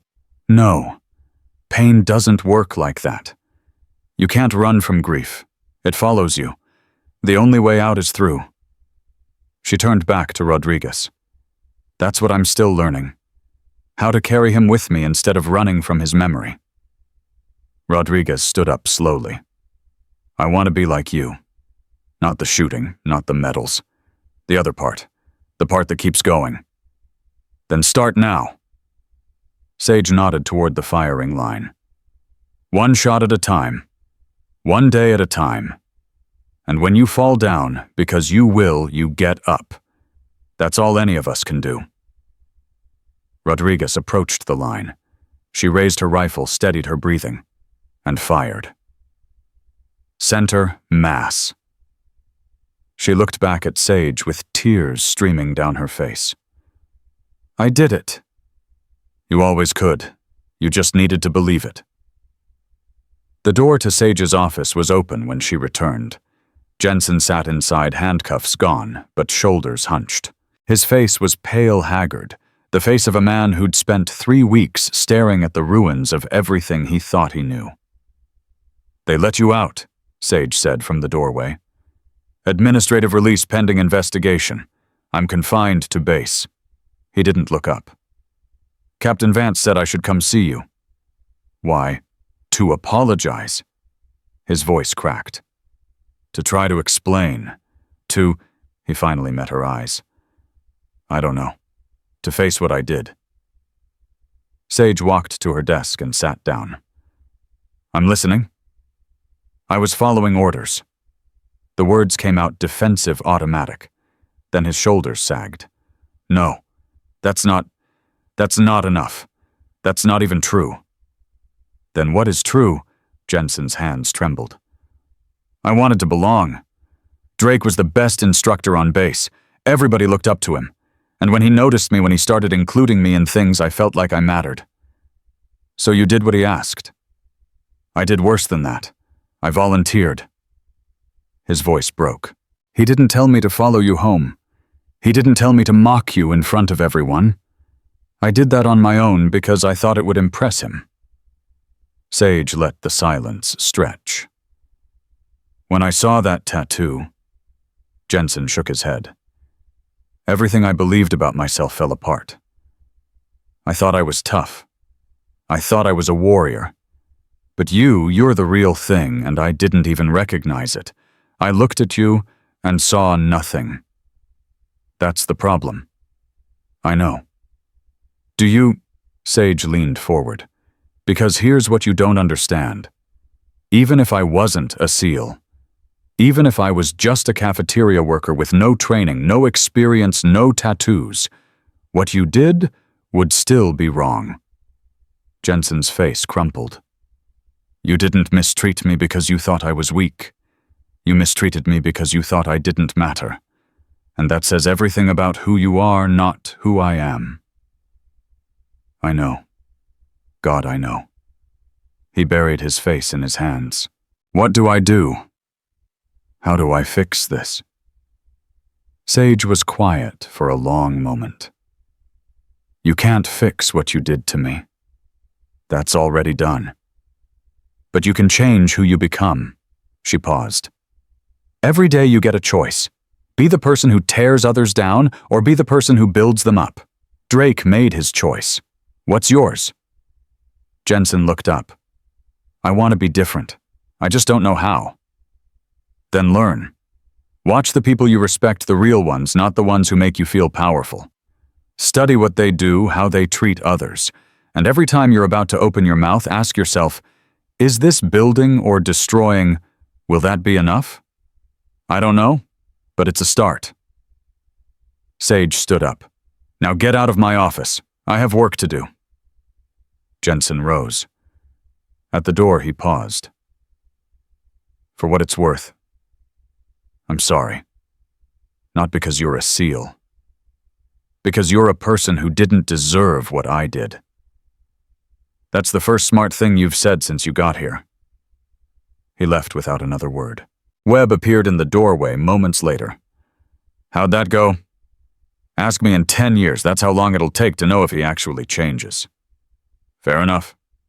Webb stepped inside. Captain Vance wants to see you. Her office. Now. Something in his tone made Sage's instincts prickle. What's going on? She didn't tell me, but she looked serious. He paused. More serious than usual. Sage found Vance standing at her window, back turned. Hands clasped behind her. Close the door. The lock clicked. The room suddenly felt smaller. What's wrong, Captain? Vance turned around. Her face was carved from stone, but something moved behind her eyes, something that looked almost like pain. Do you remember what I said about people watching, people waiting for you to be ready? Yes. They've decided you're ready. Vance picked up a folder from her desk, different from the instructor position folder. Thicker, sealed with red tape. 48 hours ago, an American journalist was captured in Somalia. Emma Chen, 26 years old. She has a 4-year-old daughter. Sage felt her stomach drop. She was covering the humanitarian crisis when her convoy was ambushed. Militia group called the Red Hand. They're demanding $15 million and the release of 6 prisoners from Guantanamo. Why are you telling me this? Vance set the folder down. Because we're mounting a rescue operation. Because the primary sniper assigned to the mission was injured in a training accident this morning. And because the insertion window closes in 72 hours. The words hit Sage like a physical blow. You want me to go back? I want you to save a woman's life. Vance's voice hardened. The shot is 1,400 meters. Through a 6-inch window, moving target, hostage situation. There are maybe 5 people in the entire military who can make that shot reliably. And I'm one of them. You're the best of them. Vance pushed the folder toward her. I wouldn't ask if there was any other way. Sage stared at the sealed file. 14 months of running. 14 months of hiding. And now this. I haven't fired a rifle since the demonstration. I haven't touched a scope since Yemen. I know. I see his face every time I close my eyes. I know that too. Vance's voice softened. But Emma Chen doesn't know any of that. Her daughter doesn't know. They just know that someone needs to pull a trigger, or a mother is never coming home. Sage's hands trembled. The Red Hand, she said slowly. That name, I know it. Vance's expression shifted. You should. They're an offshoot of the militia you faced in Yemen. Same leadership, same tactics. The same people who killed Thomas. Silence. Yes. Vance's voice was barely audible. The same people. Sage felt the world tilt beneath her feet. Her brother's killers. The ones who had taken everything from her. And now they had another innocent life in their hands. There's something else. Vance pulled a photograph from the folder. Our intelligence suggests the militia commander will be present at the compound. His name is Yosef al-Rashid. She placed the photo on the desk. Sage looked down and felt her heart stop. The face in the photograph. She knew it. She had seen it through her scope 14 months ago for just a moment before everything went wrong. "He's the one who ordered the mortar strike on your position," Vance said quietly. "He's the one who gave the order that killed Thomas." Sage couldn't breathe. "This mission is about saving Emma Chen," Vance continued. "That's the priority. That's the objective, but if the opportunity presents itself, you want me to kill him. I want to give you a choice." Vance met her eyes. "Justice or mercy, revenge or rescue. That's not my decision to make." Sage stared at the photograph. The face of the man who had destroyed her life. The man she had dreamed about killing for 14 months. "When do I leave?" "Transport departs at 1800 tomorrow. You have 24 hours to prepare." "And if I say no?" Vance was quiet for a long moment. "Then Emma Chen dies, and her daughter grows up without a mother. And the people who killed your brother go on killing." She paused. "But it's your choice. It's always been your choice."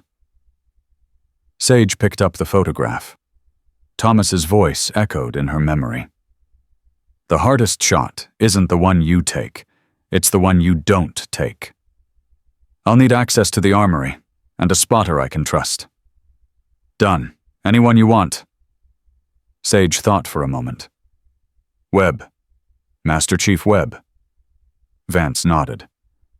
"I'll make the call." "Captain." Sage looked up. "If I do this, if I go back, I don't know who I'll be when it's over.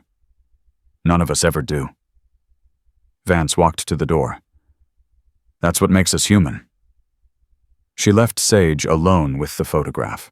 Webb found her in the armory 3 hours later. She stood in front of the weapons rack staring at the rifle she'd been issued for the mission. Her hands hung at her sides. She hadn't touched it yet. "Captain Vance told me." He walked to stand beside her. "I said yes before she finished the sentence." "You don't have to do this. Neither do you." He paused. "But we both will." "Why? Because someone's life is on the line. Because that's what operators do." He turned to face her. "And because Thomas would have gone, without hesitation, without question." Sage's composure cracked. "Don't." "Don't what? Tell the truth." Webb's voice was gentle but firm. "You've been carrying his memory like a wound for 14 months. Maybe it's time to carry it like a banner instead." "How?" "By being who he taught you to be. By finishing what he started." Webb reached out and took the rifle from the rack. He held it out to her. "This weapon doesn't pull its own trigger. Someone has to choose. Someone has to decide that a life is worth saving even at the cost of their own peace." Sage stared at the rifle. "I'm scared," she whispered. "Good. Fear keeps you sharp. It's when you stop being scared that you make mistakes. What if I can't make the shot? What if I freeze?" "Then Emma Chen dies." Webb's voice was matter-of-fact. "But you won't freeze. You've never frozen when it mattered. That's why they called you." Sage reached out slowly.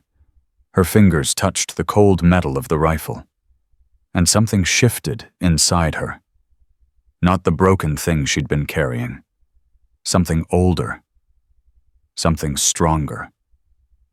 "Thomas used to say that warriors don't choose their battles," she said quietly. "Battles choose them." Smart man.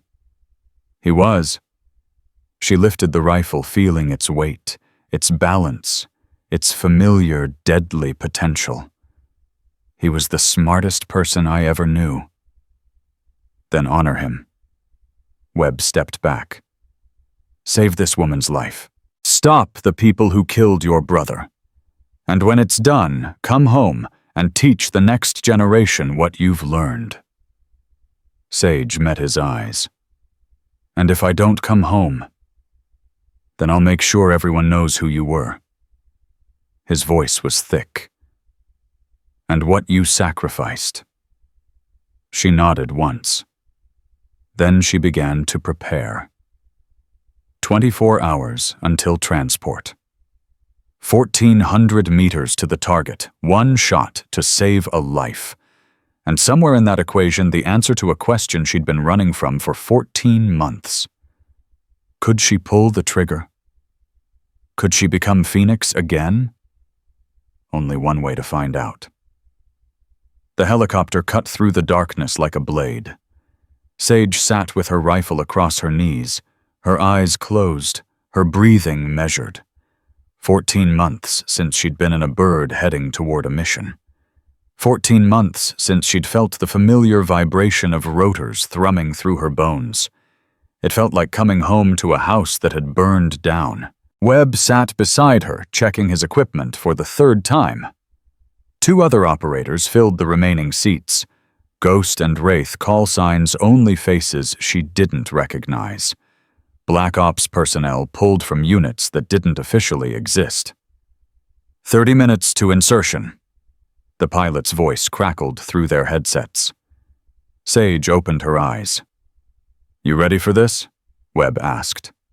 "No." "Good. Honest answer." He finished his equipment check. "Remember the mission parameters. Emma Chen is the priority. Everything else is secondary." "And Al-Rashid," Webb was quiet for a moment. "If the opportunity presents itself, but not at the cost of the primary objective." Sage nodded. She'd been telling herself the same thing for the past 24 hours. Save the hostage first. Justice could wait. But every time she closed her eyes, she saw Thomas falling. "Phoenix," Ghost's voice cut through her thoughts. "Intel update. The compound is more heavily guarded than expected. 20+ hostiles. They've moved the hostage to the 2nd floor northwest corner. Window access.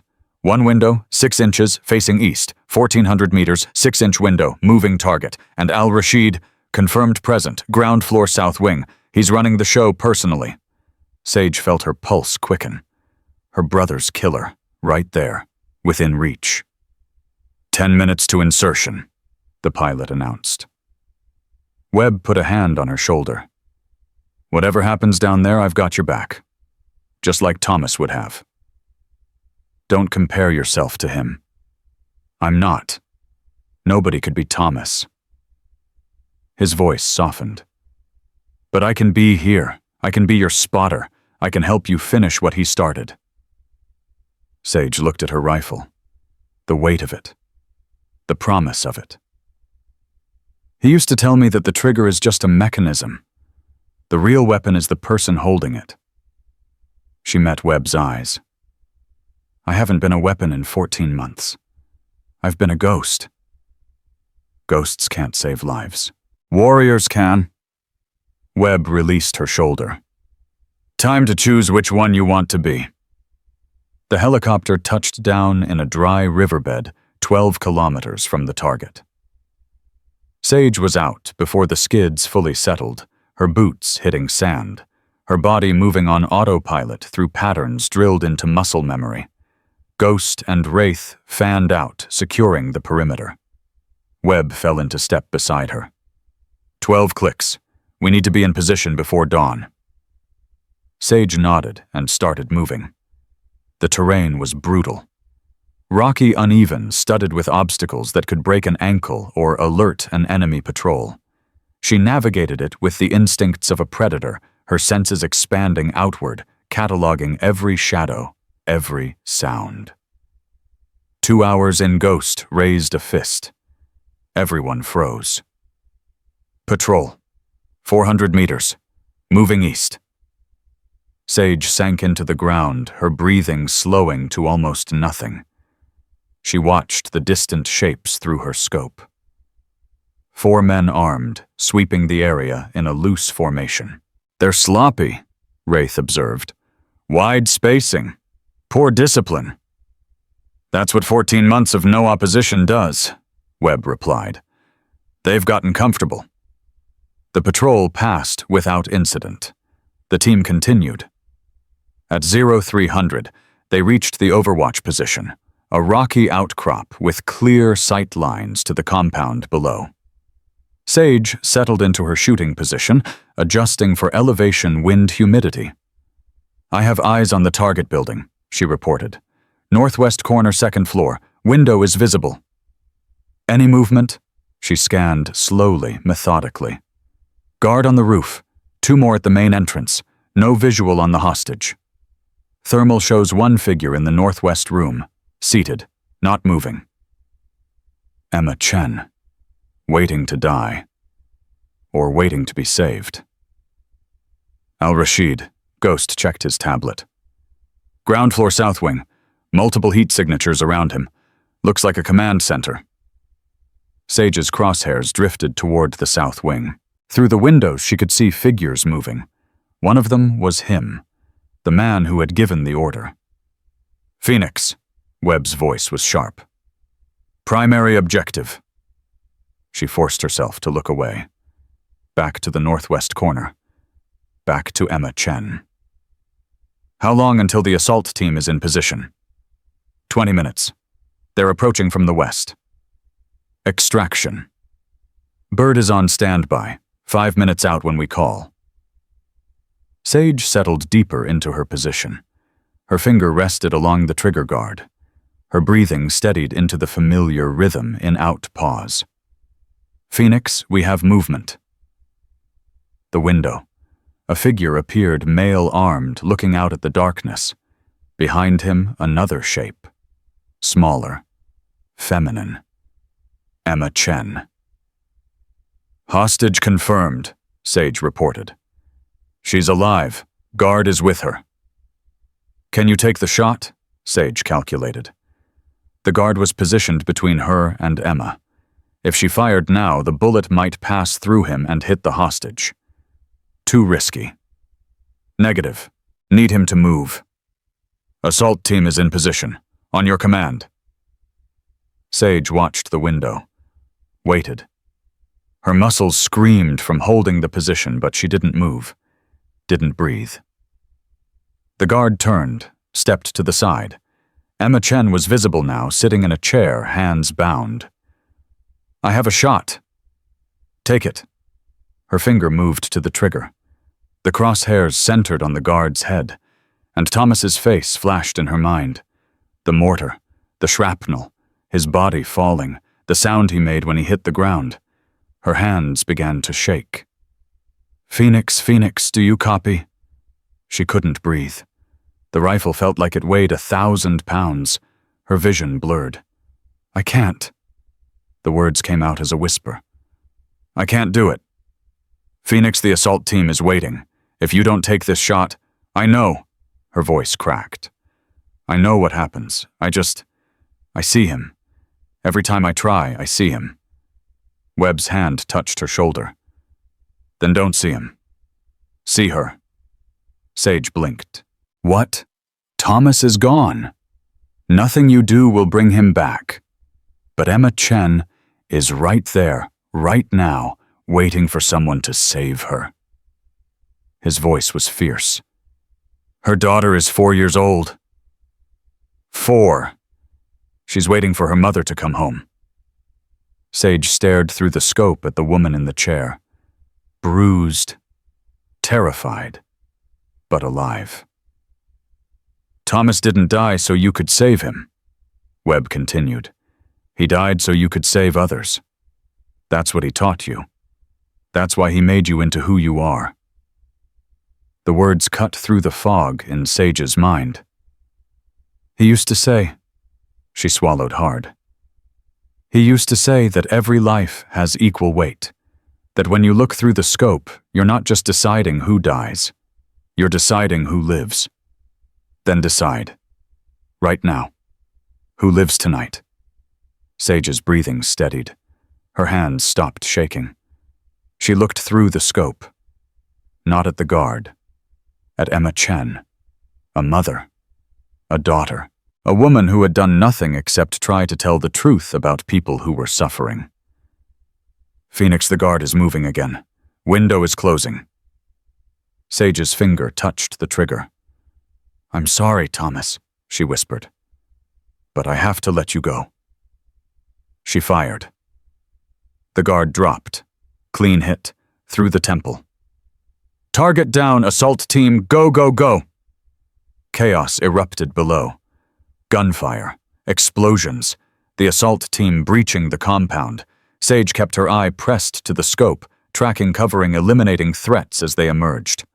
"Hostile on the roof," she fired. "Down." 2 more at the east entrance. She fired twice. Both down.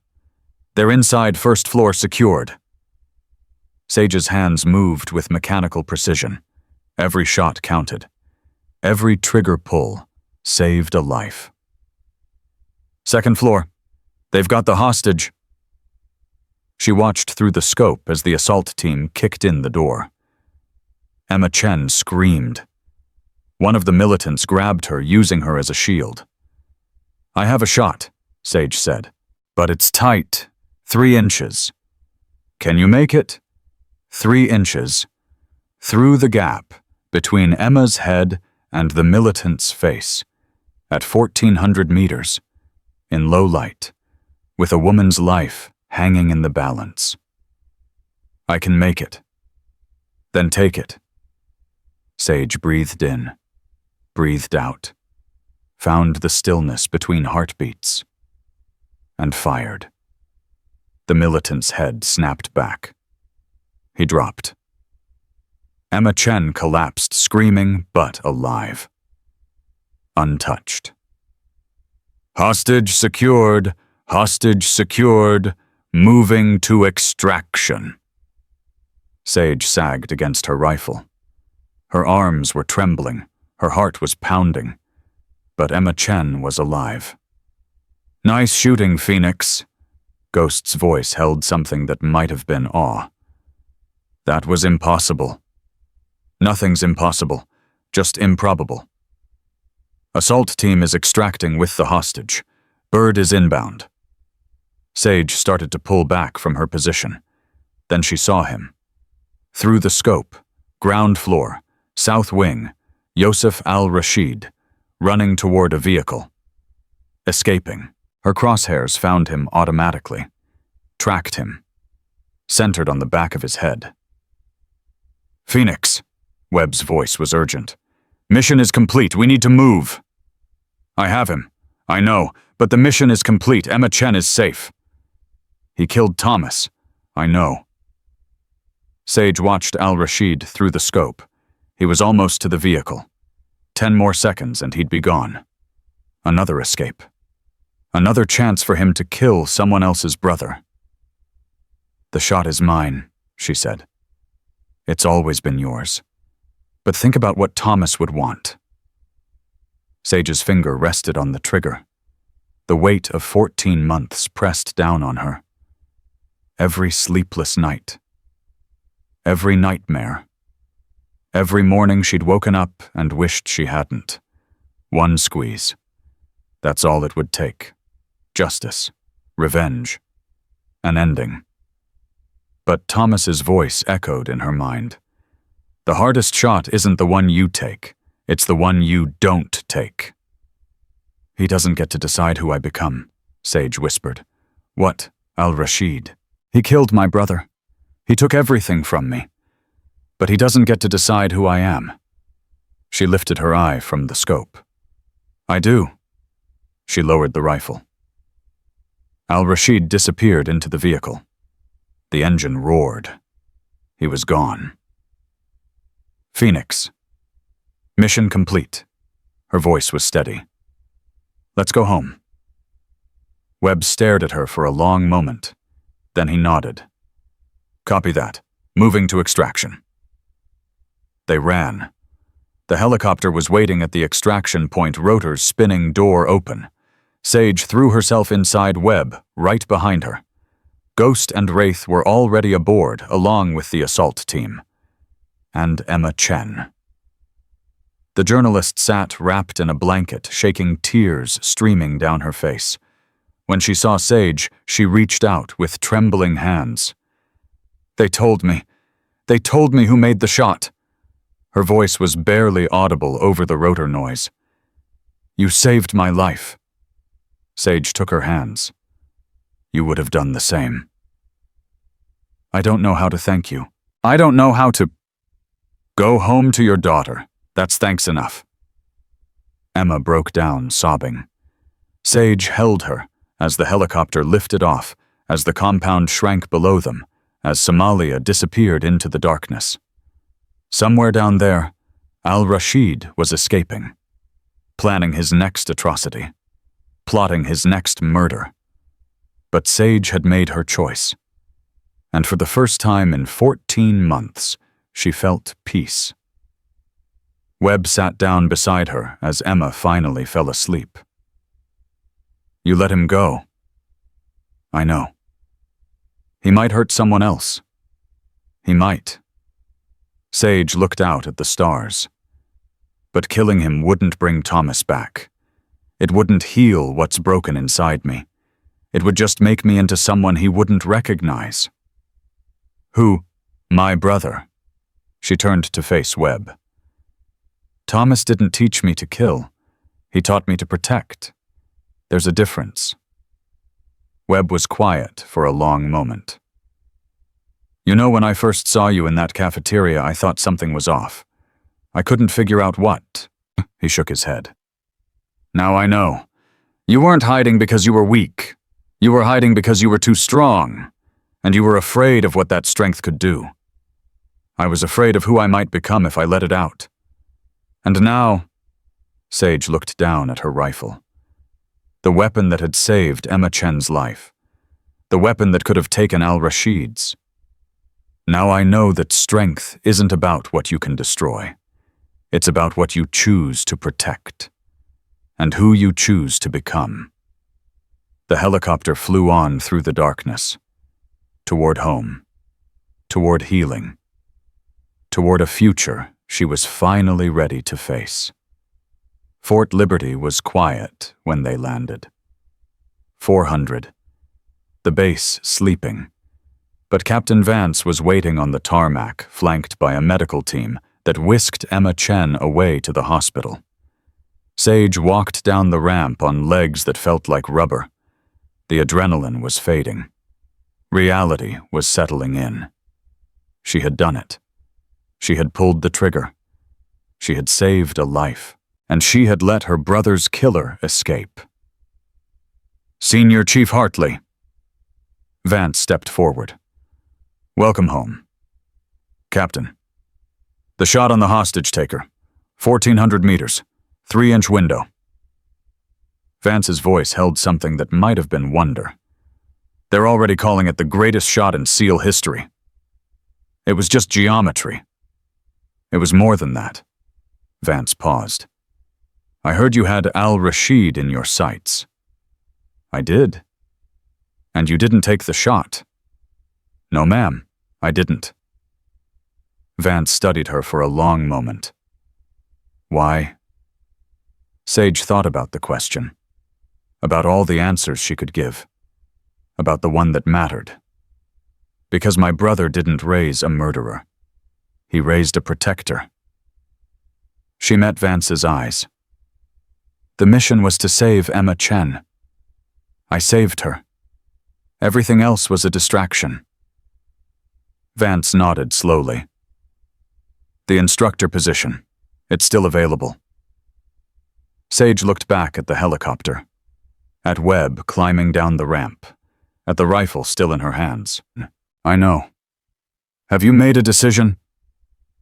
Sage thought about Rodriguez struggling at the firing line until someone showed her how to stand.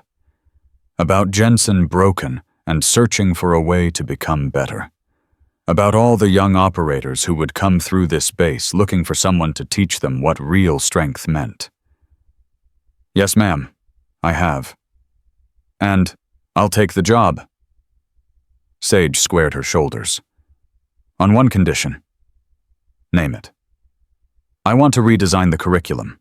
Not just marksmanship, character, discipline, the difference between killing and protecting. She paused. We've been teaching these kids how to be weapons.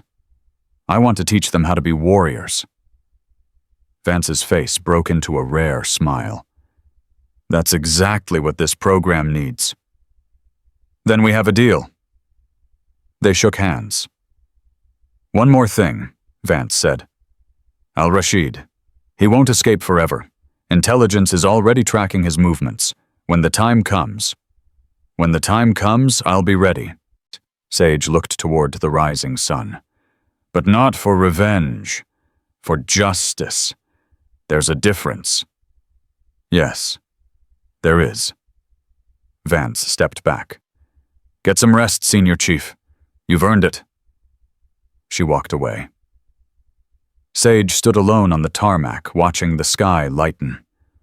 Dawn was coming. A new day. A new beginning.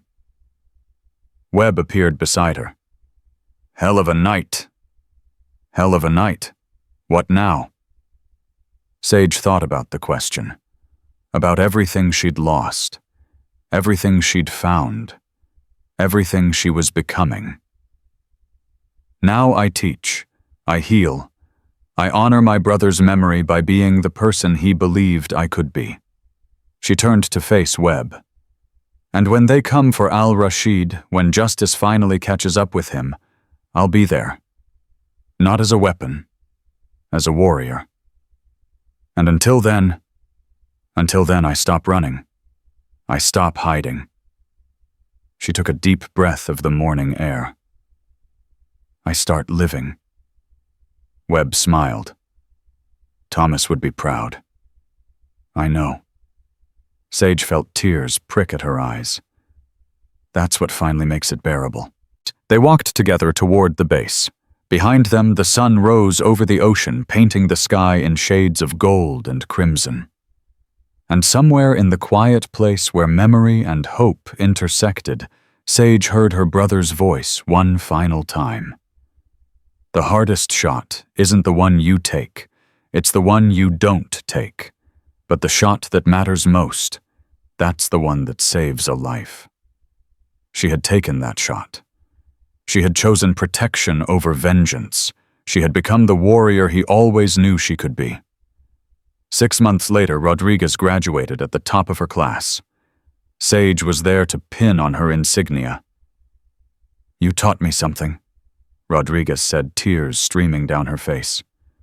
That day at the firing line, you taught me that strength isn't about being unbreakable. It's about getting up every time you fall. You taught yourself. I just showed you how to stand. Same thing. They embraced. Around them, a new class of candidates watched. Young faces, hungry eyes. The next generation of warriors waiting to learn what Sage had spent a lifetime discovering. She stepped to the podium. You're here because you want to serve. You want to protect. You want to matter. Her voice carried across the assembly. But let me tell you something they won't put in any manual. The uniform doesn't make you a warrior. The training doesn't make you a warrior. The trigger doesn't make you a warrior. She paused. What makes you a warrior is the choice you make in the moment when everything is on the line. The choice to protect instead of destroy. To save instead of kill. To be more than a weapon. She looked out at the faces watching her. My brother taught me that. He died teaching me that. And now I'm going to teach it to you. She stepped back from the podium. Webb was waiting. Good speech. Thomas wrote most of it, years ago. Sage smiled. I'm just finally ready to deliver it. They walked together through the base that had tried to break her, the base that had revealed her, the base that had become her home. In her pocket, her phone buzzed. A message from Vance. Intelligence located Al-Rashid. Mission briefing at 0800 tomorrow. You're invited. Sage read the message. Read it again. Then she typed her response. I'll be there. She put the phone away. Justice would come. In time. On her terms. But today she had students to teach, lives to shape, a legacy to build. The sun was high overhead. The future was waiting. And Senior Chief Sage Hartley, Phoenix warrior, teacher, protector, was finally ready to meet it. She had been invisible once. Never again.